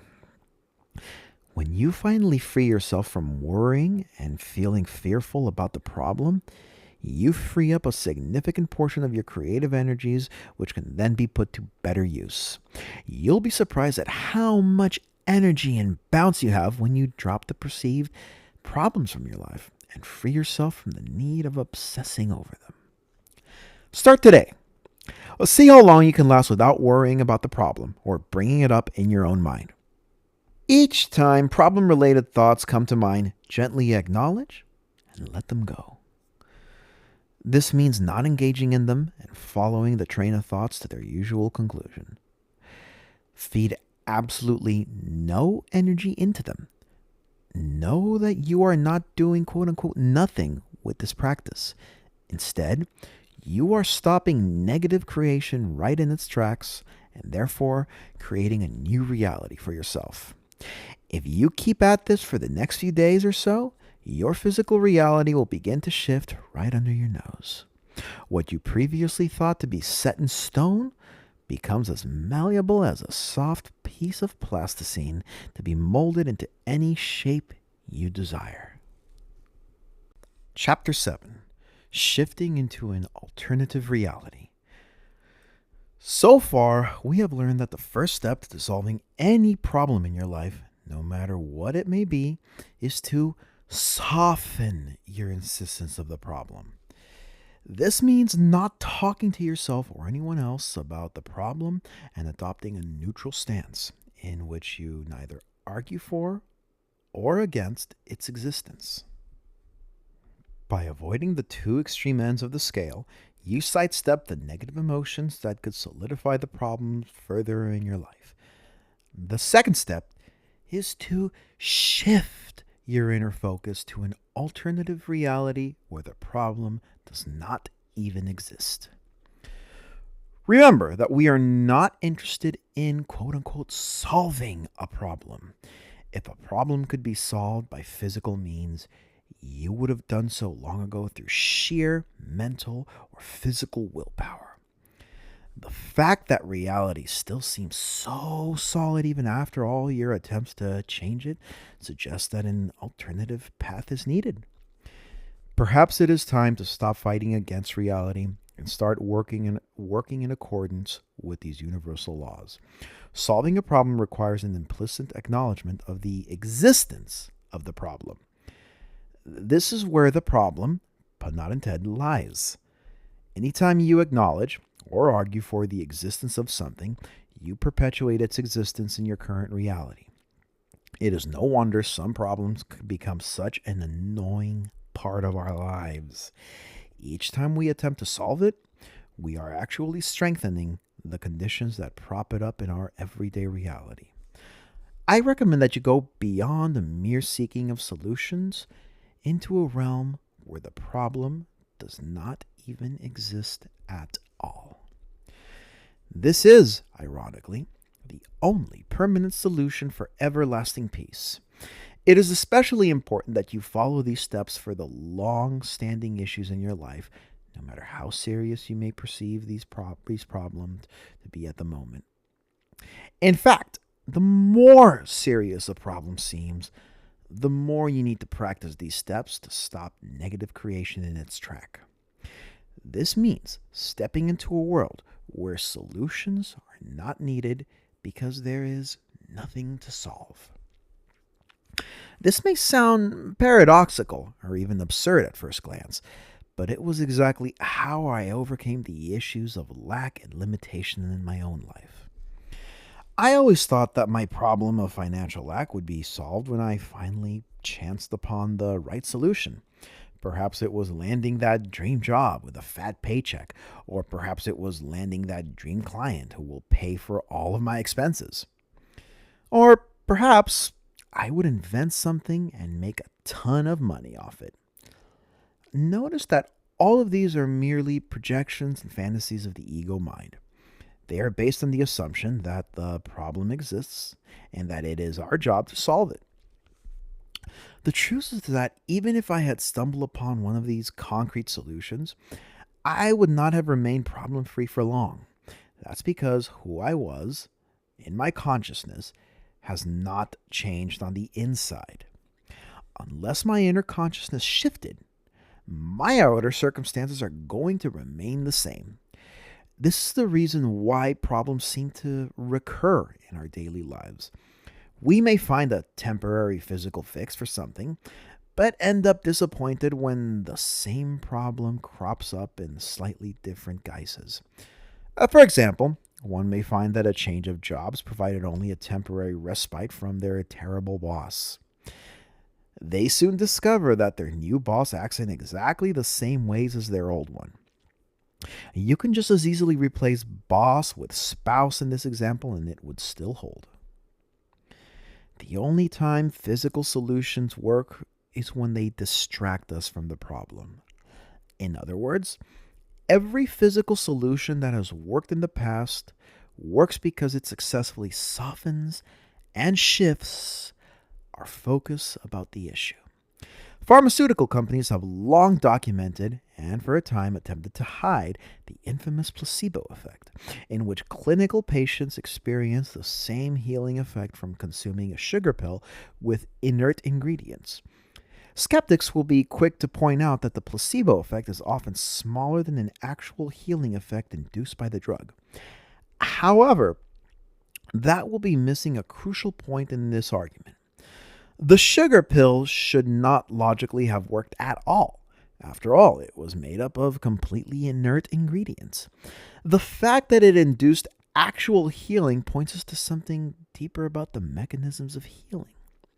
Perhaps healing does not just occur through the traditional pathways, which we know, but through alternative pathways as well. As I have frequently written, the body knows the best way to heal itself if you let it. Similarly, the universe knows the best way to deliver your desired good to you if you let it. The last 4 words are key. You must let the universe do its job. This means you cannot be staring at the problem squarely in its face and wondering why reality is not shifting. You cannot be complaining and worrying about the symptoms of a physical condition, yet at the same time wondering why it does not disappear. It does not go away not because someone out there seeks to quote-unquote punish you for anything, but because you are not letting it go away. By staring at a problem, whether figuratively or literally, you are perpetuating the energetic conditions that keep them in place. You are just like that freezer, directing energy to cool the ice cubes and solidifying them in that state. However, the good news is that anytime there is an interruption in that power, reality shifts. The ice cubes will naturally melt in the absence of cooling energy. Your problems will naturally dissolve in the absence of focused energy. Taking a sugar pill works because it allows the patient to take their mind off the problem for a while and believe in an alternate reality. However, it is not just the power of beliefs alone. The placebo pill now gives them an excuse to shift into an alternate reality where the problem does not exist. They may have been so fearful or worried about their diagnosis previously to take their minds off it, even if just for a second. They may have been so influenced by the statistics and the opinions of others that envisioning an alternative reality was impossible. This is especially so for supposedly, quote-unquote, incurable diseases.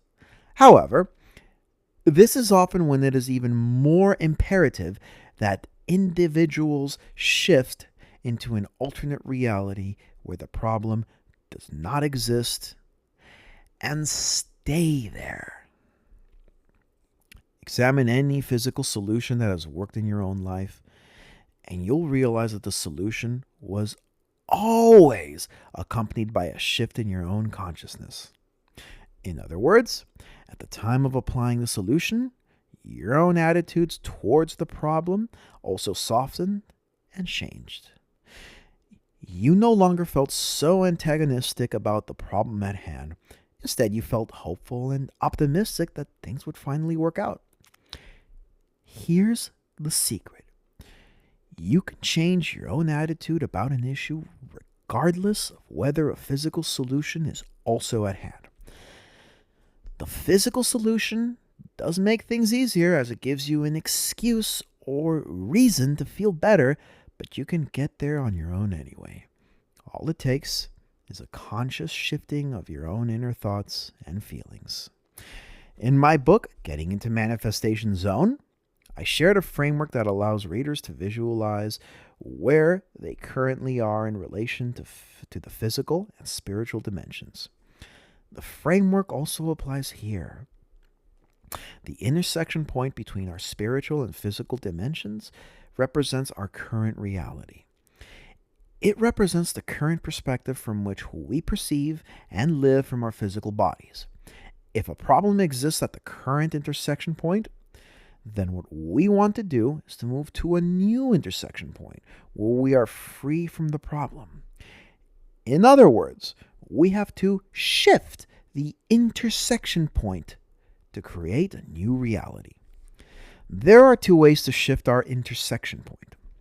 The first is to use purely physical means to quote-unquote solve the problem.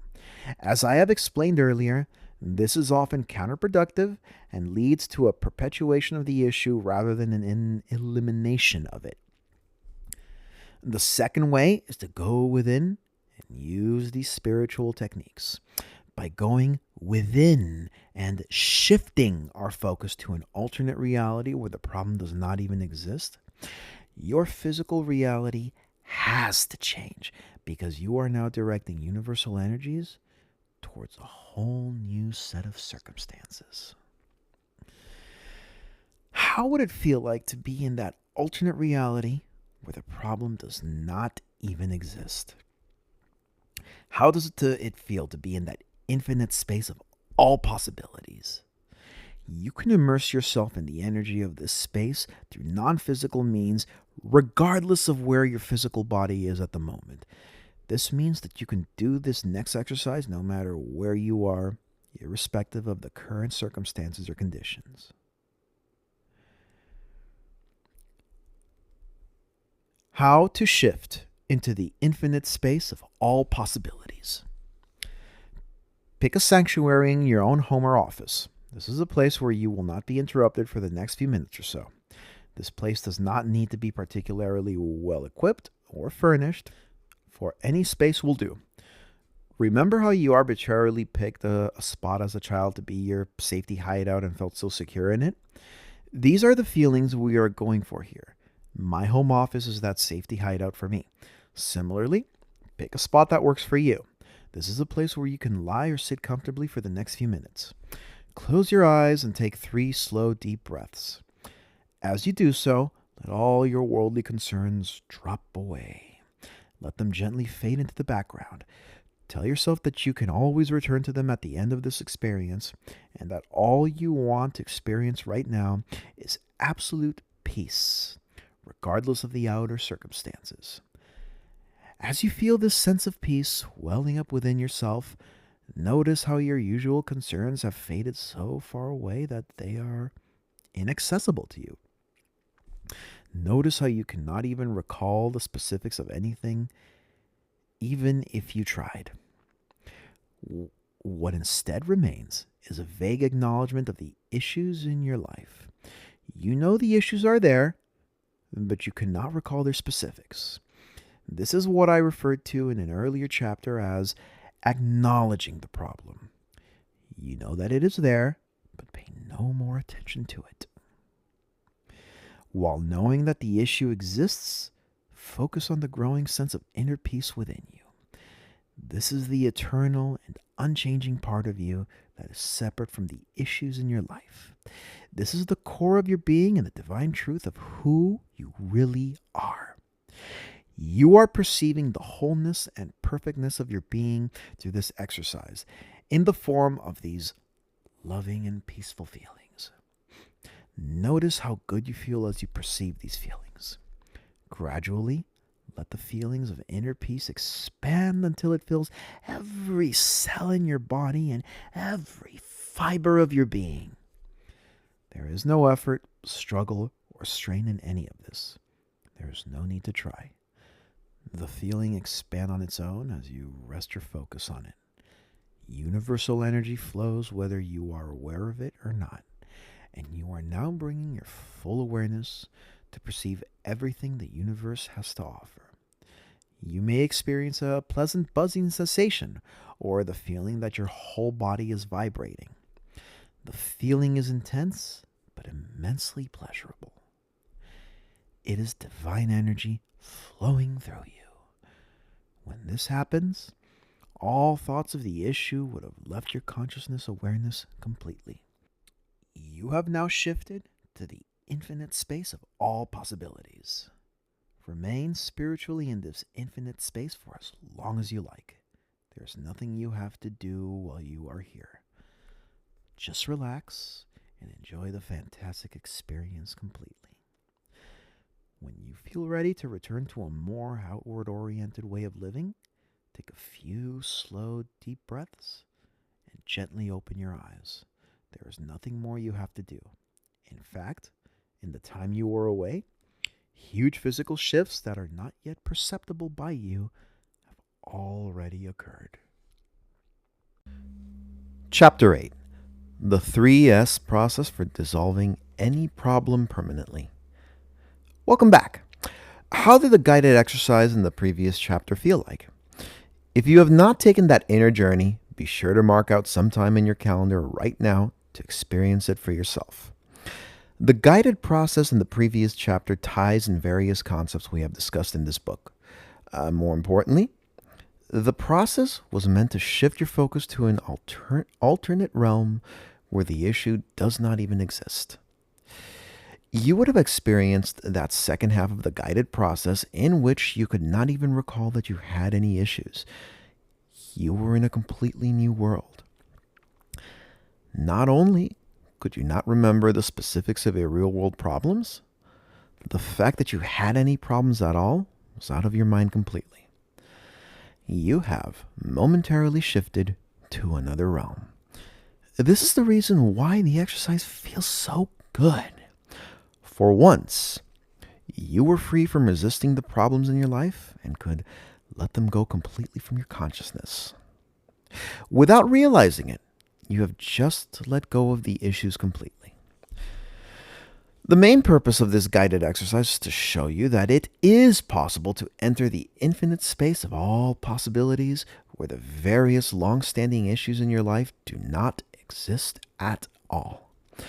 Most people reading this book and interpreting it with their rational minds will argue for their problems by saying, "There is no way I can escape from my problems. They are an inevitable part of my life."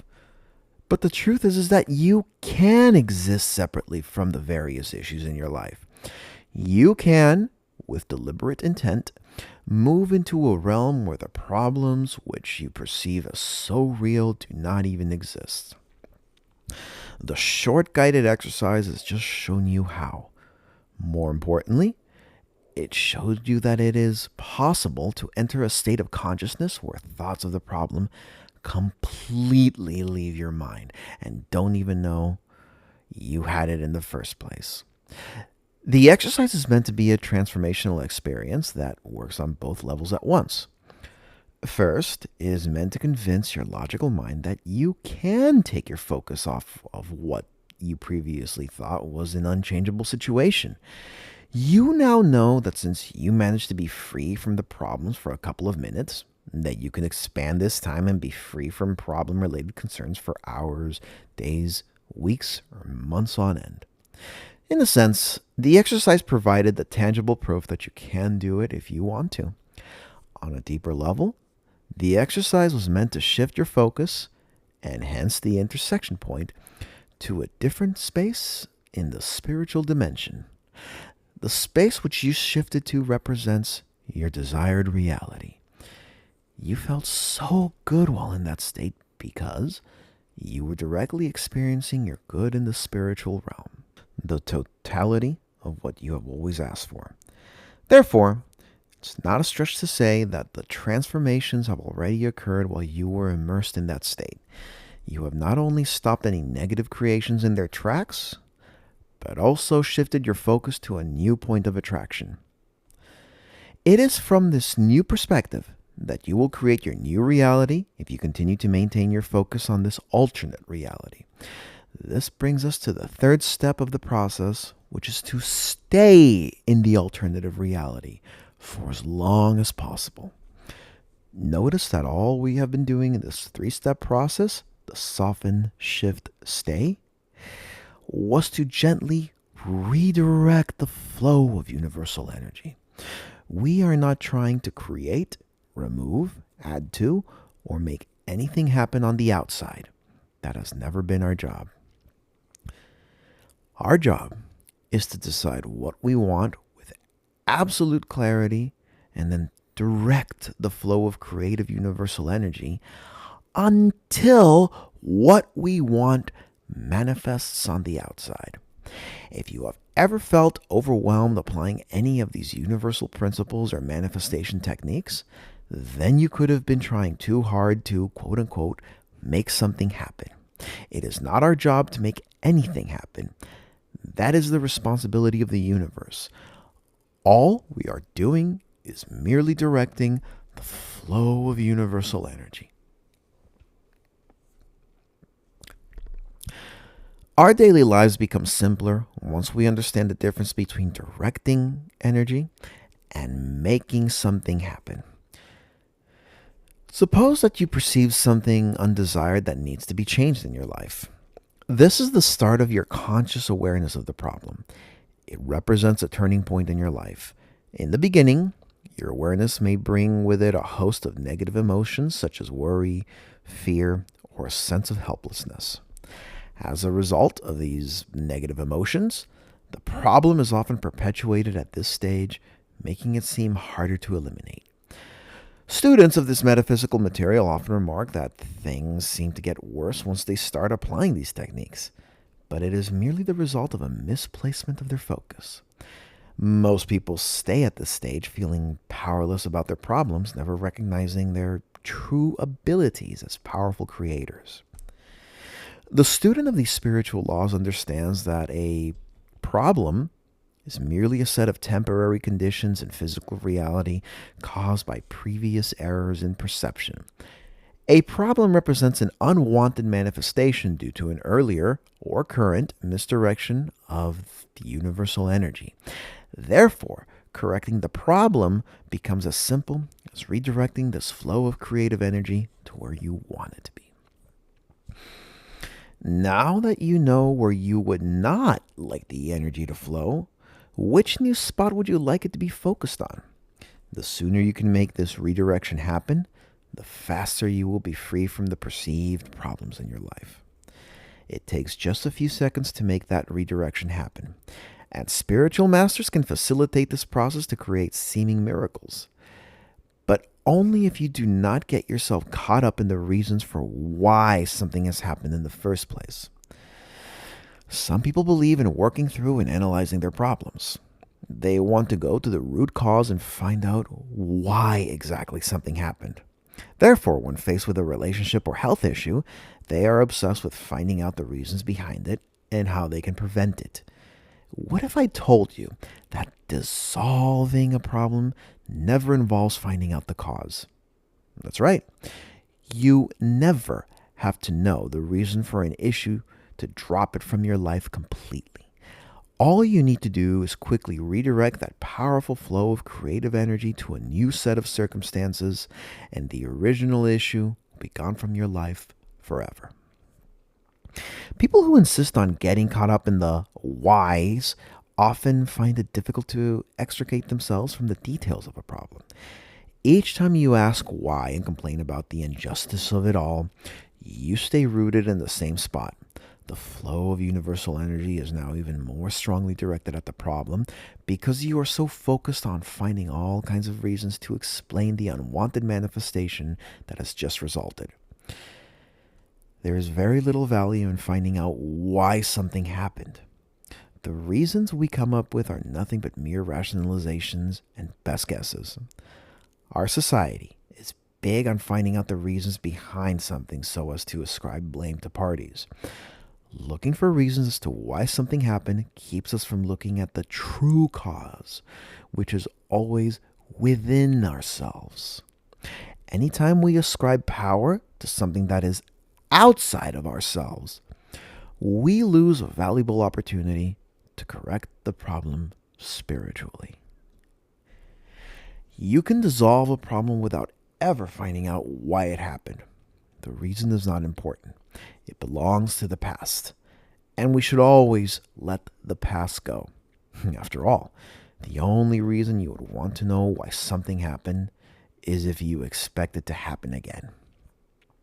If you are serious about dropping the issue from your life permanently, then you should do so without placing any more attention on the issue itself. This means not assigning blame, not feeling bad about the way things turned out, and not complaining about why things should have been otherwise. It means freeing yourself and others from the burden of blame and guilt. Instead, you should acknowledge that reality is the way it currently is and immediately redirect the stream of powerful creative energy to someplace else.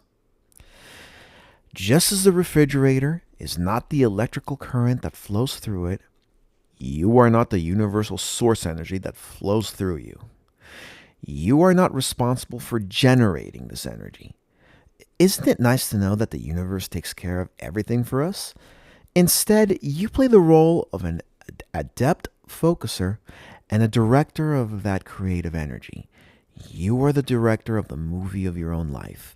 You choose where you want that energy to go in every moment by virtue of your directed intentions. How fast your outer conditions change will depend on how well you manage to keep your focus on that alternative reality, the infinite space of all possibilities. Whenever you find worries or fears creeping into your consciousness, gently let them go without engaging them. More importantly, remind yourself of the feeling you had when you consciously connected with the infinite field of all possibilities. Connect yourself with those feelings while you go about your daily activities, knowing that it is possible to be completely free from the problems in your life, even though you have no idea how the solution is going to come into your life. There is no need to know how things will work out in advance. When you shift into an alternate reality where the problem does not exist, there is no need for any solution. Thus, the solutions which you have hoped or prayed for are mere products of your rational mind. They are your best guesses of how the problem can be solved given the various constraints which you perceive. The universe is not bound by the same limitations. Give up asking for any solutions which you think can solve the problem. Instead, go right to a level of consciousness where the issue does not exist and stay there for as long as you can. The longer you remain in that alternate reality through your innermost thoughts and feelings, the faster the outer manifestations you seek will come into existence. In my early days of doing this work, I could not stay in this evolved state of consciousness for long. I allowed myself to be overcome by negative feelings of worry and fear. I allowed myself to be swayed by physical evidence and what I observed in my outer reality. I allowed myself to be influenced by the opinion of others. I made every single mistake a beginner could make, not realizing that all this led to a misdirection of universal energy, keeping the problem in place. I spent 10 years wondering why the results eluded me, not realizing that I was the one keeping everything in its old place. It was only until I found a way to stay in that alternate reality for longer periods each time that my outer reality began to shift. At first, I could only remain in this alternate reality for a few short minutes as I meditated.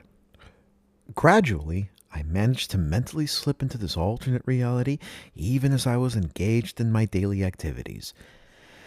I slipped into this alternate reality for longer and longer periods each time, even though my physical surroundings remained the same. I knew I was no longer the same person on the inside. I was changing my own circumstances from the inside out. While it seemed like nothing was happening for a short while, I knew that everything was shifting just beneath the surface of my reality. I could feel my energy shifting and my perceptions of the issue improving. My problems no longer worried me as much when I thought about them. This gave me the inner confirmation that I needed to continue on my newfound path. Chapter 9. What happens when you dissolve a problem? What happens after you follow these 3 steps to dissolve a problem? What do you have to do next? The short answer is that your job is done and there's nothing else you have to do. However, I recognize that this answer may not give you the assurance you are looking for. So, let's talk about what really happens after you follow these 3 steps. I hope I have convinced you of the veracity and consistency of these universal laws throughout the book. All that is left for you to do is to put them into action and try it for yourself. I always teach that there is no substitute for personal experience. Once you have experienced the power of dissolving a problem for yourself, you will not want to go back to the old way of living ever again. You will never again struggle and allow yourself to be held back by the perceived problems in your life. Your consciousness has evolved, and you now know there is a much better way, which is to go inside and let the universe take care of everything. If you follow my 3 steps to soften, shift, and stay, you'll find your outer reality start to shift without any active intervention on your part. The only work you have to do in all of this is to maintain your focus on that alternate reality where the issue does not even exist. The 3rd step of the process requires the most inner effort because it demands a certain level of focus from you. As you attempt to practice this step, you will encounter many distractions from the physical world. For example, you may observe that reality is still the way it is and things have not changed. You may also encounter inner opposition in the form of discouraging thoughts and worries. How well you handle these internal and external distractions will determine how quickly the problem is dissolved in your outer reality.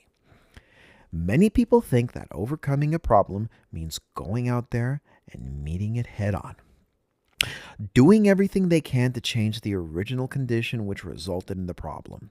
That cannot be further from the truth. When you seek to drop a problem from your life, the first step is to go within and tune out all the distractions that are associated with the problem.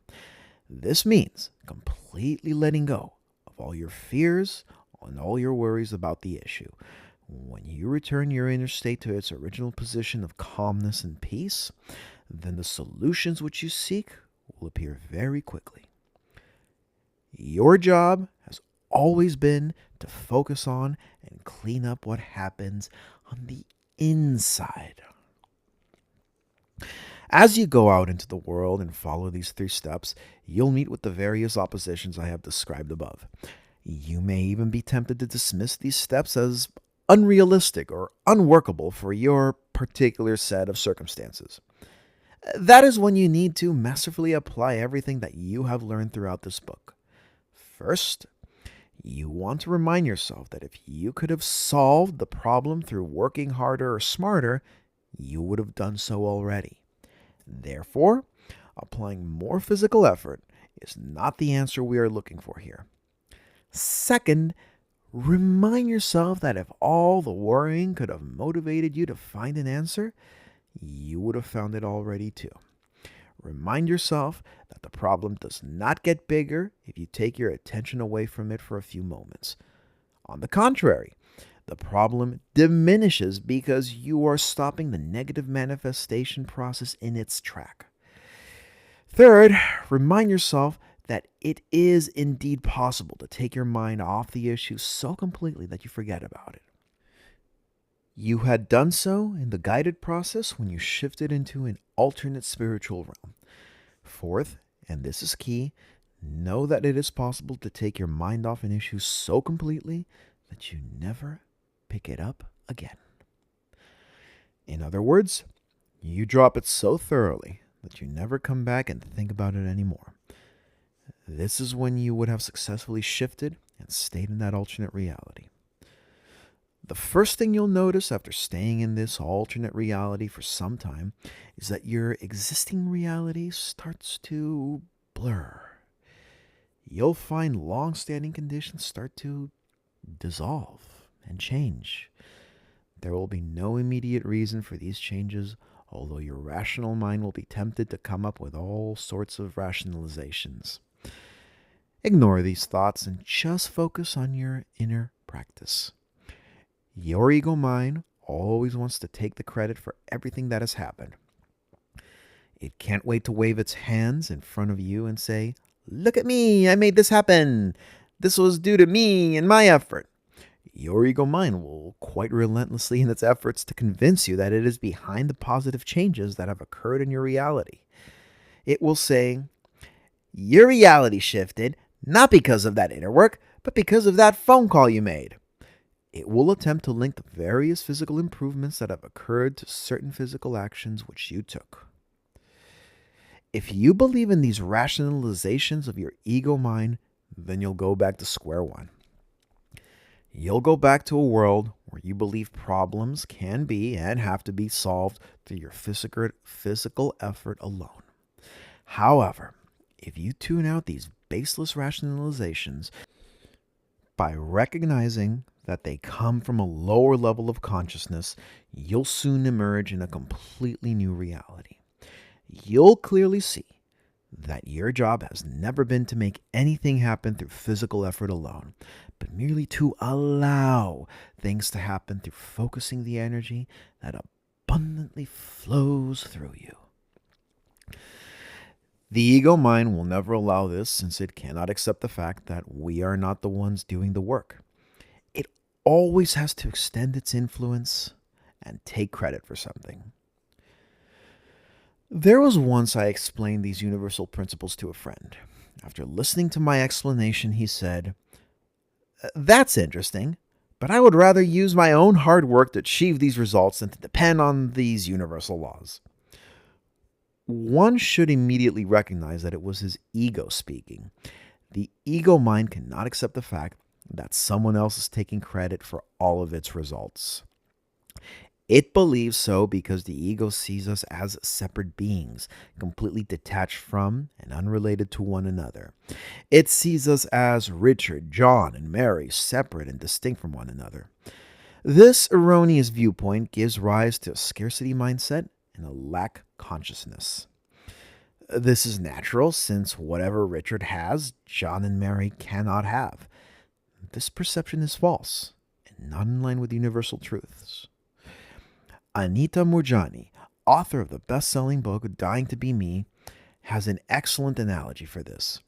She explains that when we cover the bottom part of either hand, the fingers seem separate and distinct from one another. This is life as it appears on the physical plane. It is only when we shift into the spiritual dimension and remove the covers that we realize the fingers have always been joined at the palm. What a beautiful analogy that illustrates the illusion of separateness. The need to solve the perceived problems in our lives stems from the persistent illusion of separation. Since we are all separate from one another and competing for limited resources, there is a need to hoard as many resources as we can get our hands on. This includes money, physical possessions, friends, and even whole sports teams.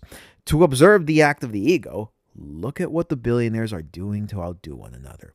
Everyone is trying to buy a bigger yacht, mansion, building, or island.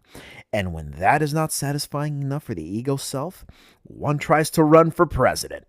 Of course, it is not only the billionaires who are playing this game. Everyone does it on some level when they are unconscious of the illusions of the ego mind. The ego does not realize that, try as it might, it still has to live by these universal principles. Therefore, resistance is always futile. Fortunately, what we are resisting here is the benevolent universe that supports us each step of the way. My friend's statement of doing it all by himself instead of relying on these universal laws is akin to saying that he would rather keep himself rooted to the floor by his own weight instead of relying on the laws of gravity. It is a preposterous statement since there is no way we can escape the effects of gravity in our physical environment. We may convince ourselves that we are doing the work, not realizing that it is actually gravity that has been helping us all along. Similarly, we may convince ourselves that we have been solving problems all our lives, not realizing that it has been the universe that has been silently aiding us behind the scenes. The sooner you come to the realization that there is nothing you have to do on your own, the more effective you will be at dissolving the issues in your life. Doing means depending on your own limited physical effort to achieve results in your life, while allowing means letting the universe do the job, as has always been the case. Even in instances when you thought you were doing something, you were actually tapping into powerful universal energy and letting things be done through you. In brilliant creative moments when you produced your best work, you became a highly skillful perceiver and focuser of universal energy. It is the same with writing this book. I allow universal energy to flow through me as I write these words, maintaining my focus on the message which I intend to communicate. The adept computer programmer does the same, translating universal inspiration into blocks of code.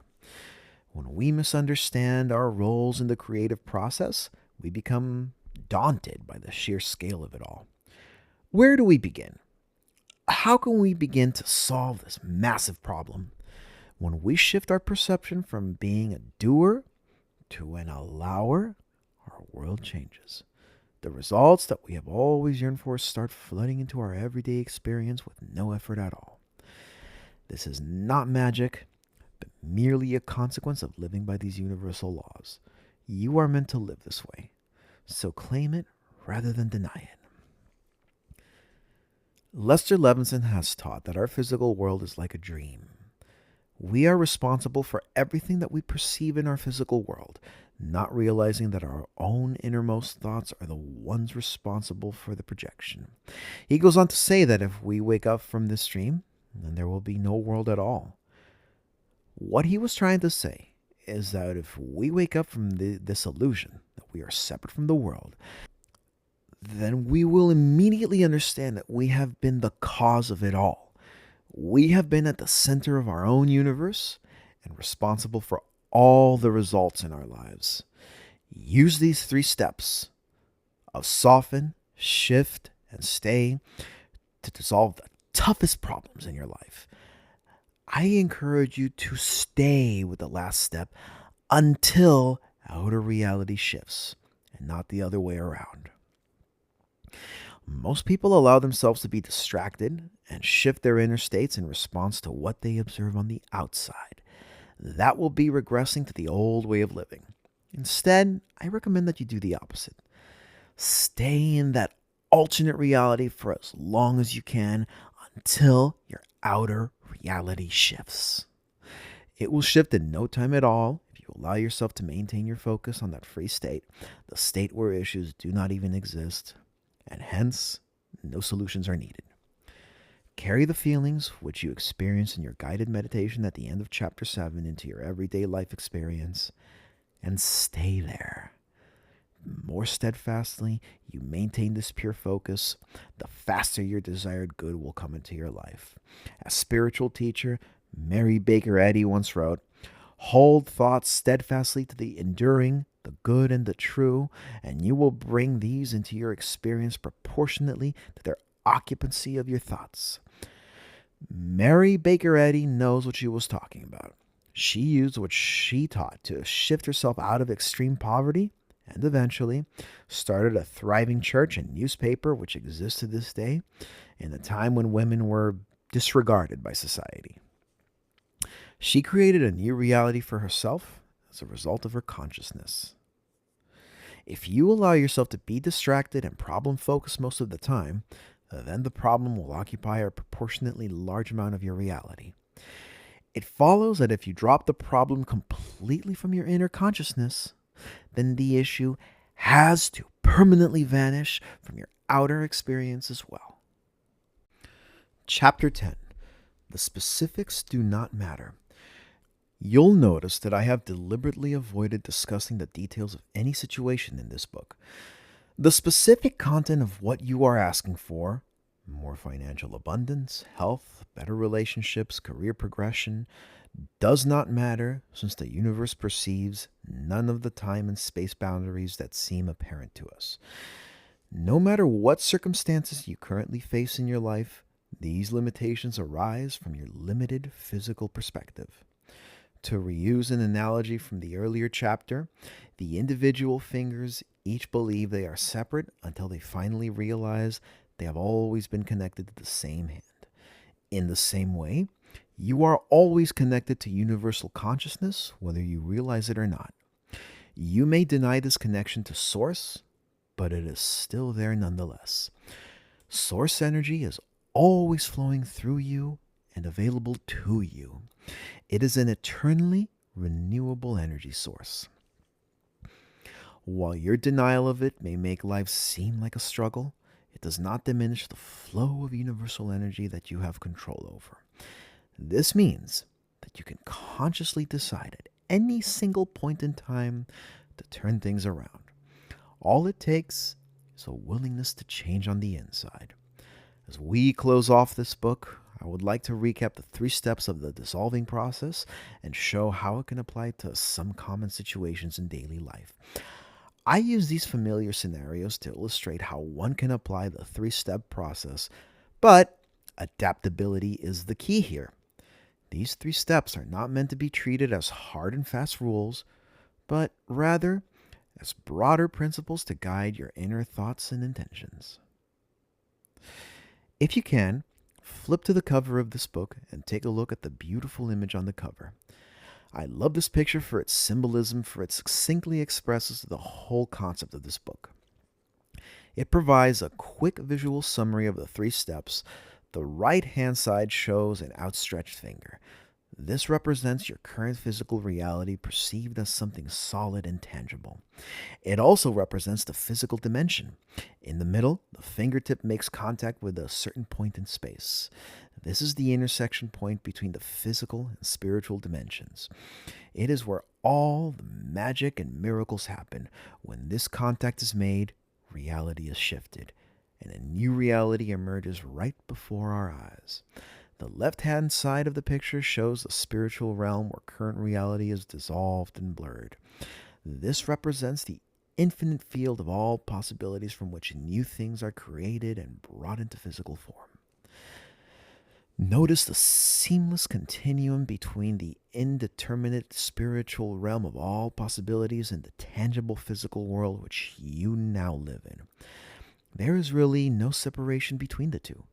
You may think that everyday reality is set in stone and unchangeable, but the universal truth is that reality can be dissolved just like so, with a light touch of your finger. If you only take one message away from this book, let it be this: there is no separation between your physical and spiritual worlds. You are living simultaneously in both worlds at once. Your success as a creative and deliberate manifester depends on how much influence you have over your spiritual instead of your physical dimensions. The illustration on the cover shows someone making a very light touch. She is neither actively resisting nor pushing hard against current reality. This is a useful analogy to keep in mind. In the same manner, it helps to always take a light touch as you apply these 3 steps. You are neither arguing for or against current reality. This forms the basis for the first step: soften, where you acknowledge the current situation but do nothing more to channel any creative energy into it. When you take the first step to soften current reality, you signify your willingness to change and move on. The outstretched finger represents your point of focus from this moment on. You are pointing and bringing your attention to a whole new focal point. Wherever you touch is your new point of focus and represents the new intention which you want to manifest in life. By moving your finger to a new point in space, that represents your desired reality. You are applying the second step of the process, shifting your focus. The universe always responds instantly anytime you shift your focus. When you shift your focus in the physical realm, you bring about an immediate response in the spiritual dimensions as well. The energetic field which we are part of always responds instantaneously to our innermost thoughts and feelings, although we may be unable to perceive these changes on a physical level. Therefore, the left-hand side of the cover illustration is often invisible to our physical senses. Some people may feel discouraged when they do not perceive an immediate improvement in their physical conditions. But that does not mean nothing is happening. On the contrary, everything is shifting beneath the surface. Each time you set a new intention, you shift your focal point and therefore change your point of attraction. It follows that universal energy has to begin to flow in that new direction in response to the change as well. This redirection of universal energy is instantaneous, and there is no time lag. People often delay their own manifestations because they set a new focal point, observe that no physical changes have occurred, and then allow this physical observation to shift their focal point back to their original circumstances. Well, guess what just happened? The universe did respond to their initial change in intention for a while, but their failure to maintain this focus has just caused the universal energy to be redirected in the same way, back to their old circumstances. This cycle happens continuously in many people's lives, causing them to perceive a massive time lag when it comes to physical manifestations.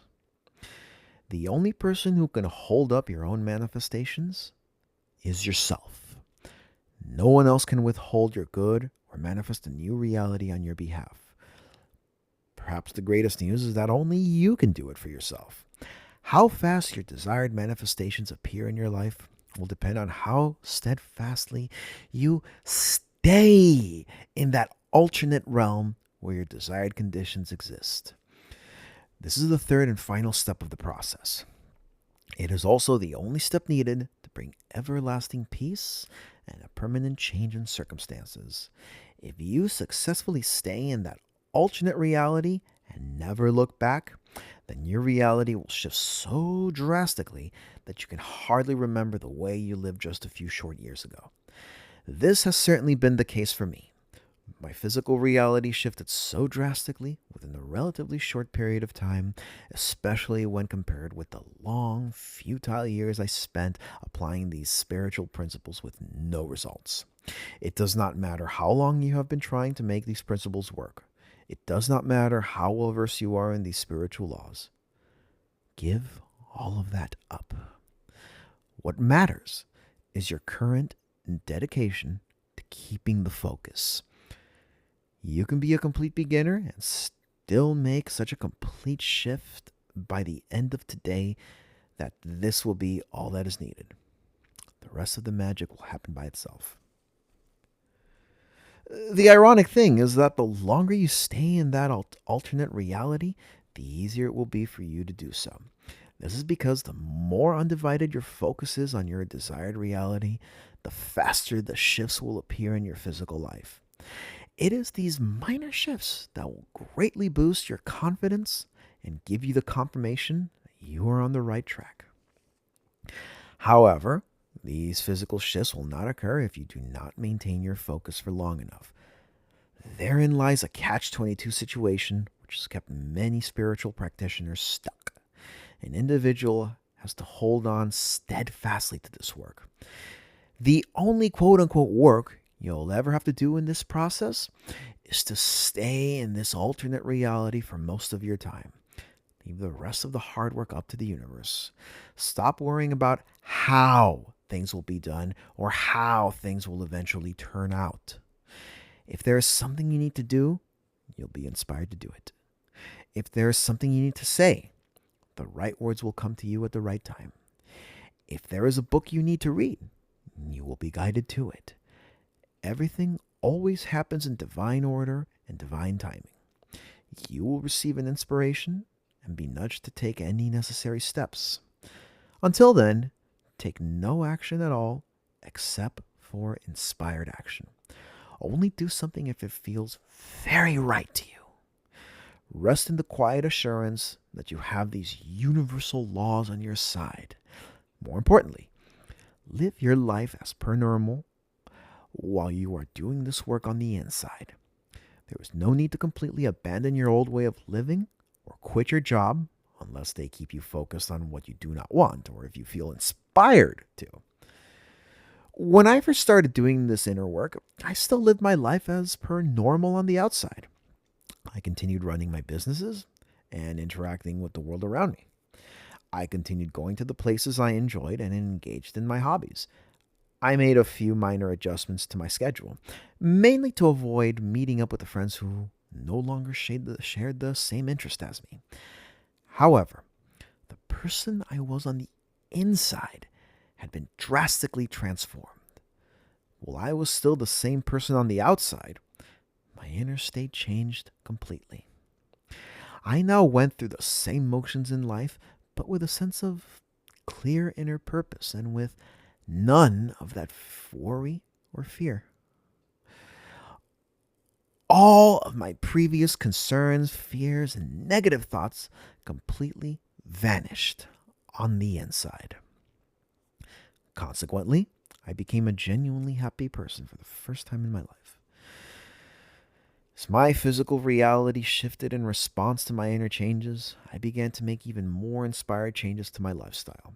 I closed down my old businesses and limited my interactions with the outside world. I did so not because I was turning into a hermit, but because my ego no longer saw the need to protect itself or exert its influence through material possessions, external networks, or money. You may find the same changes occurring to you as you embark on this spiritual work, but rest assured that they will always be welcomed and inspired changes in your life.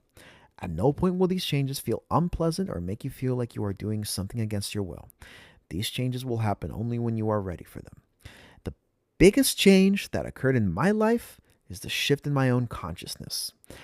I have successfully made that transition from the first to the fourth stage of understanding, which I wrote about in the first chapter. It is my sincere wish that you too will make this daring transition into a completely new way of living. In many ways, the chapters of this book mirror the development of my own understanding and the results in my own life. So what happens when you apply the 3-step process of soften, shift, and stay in your own life? You may end up with more than what you bargained for. You'll end up with not only the solutions you seek, but also to live from that eternal place where the world seems to have changed. You will develop an advanced consciousness and a way of perceiving the world that differs from the majority of the population. How will you know if you have successfully applied these teachings?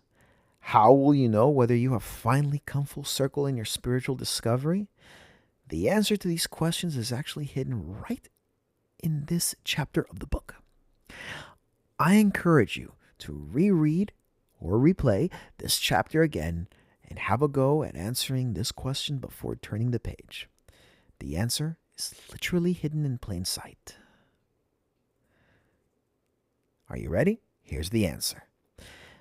There was not a single mention of the word problem in chapter 10.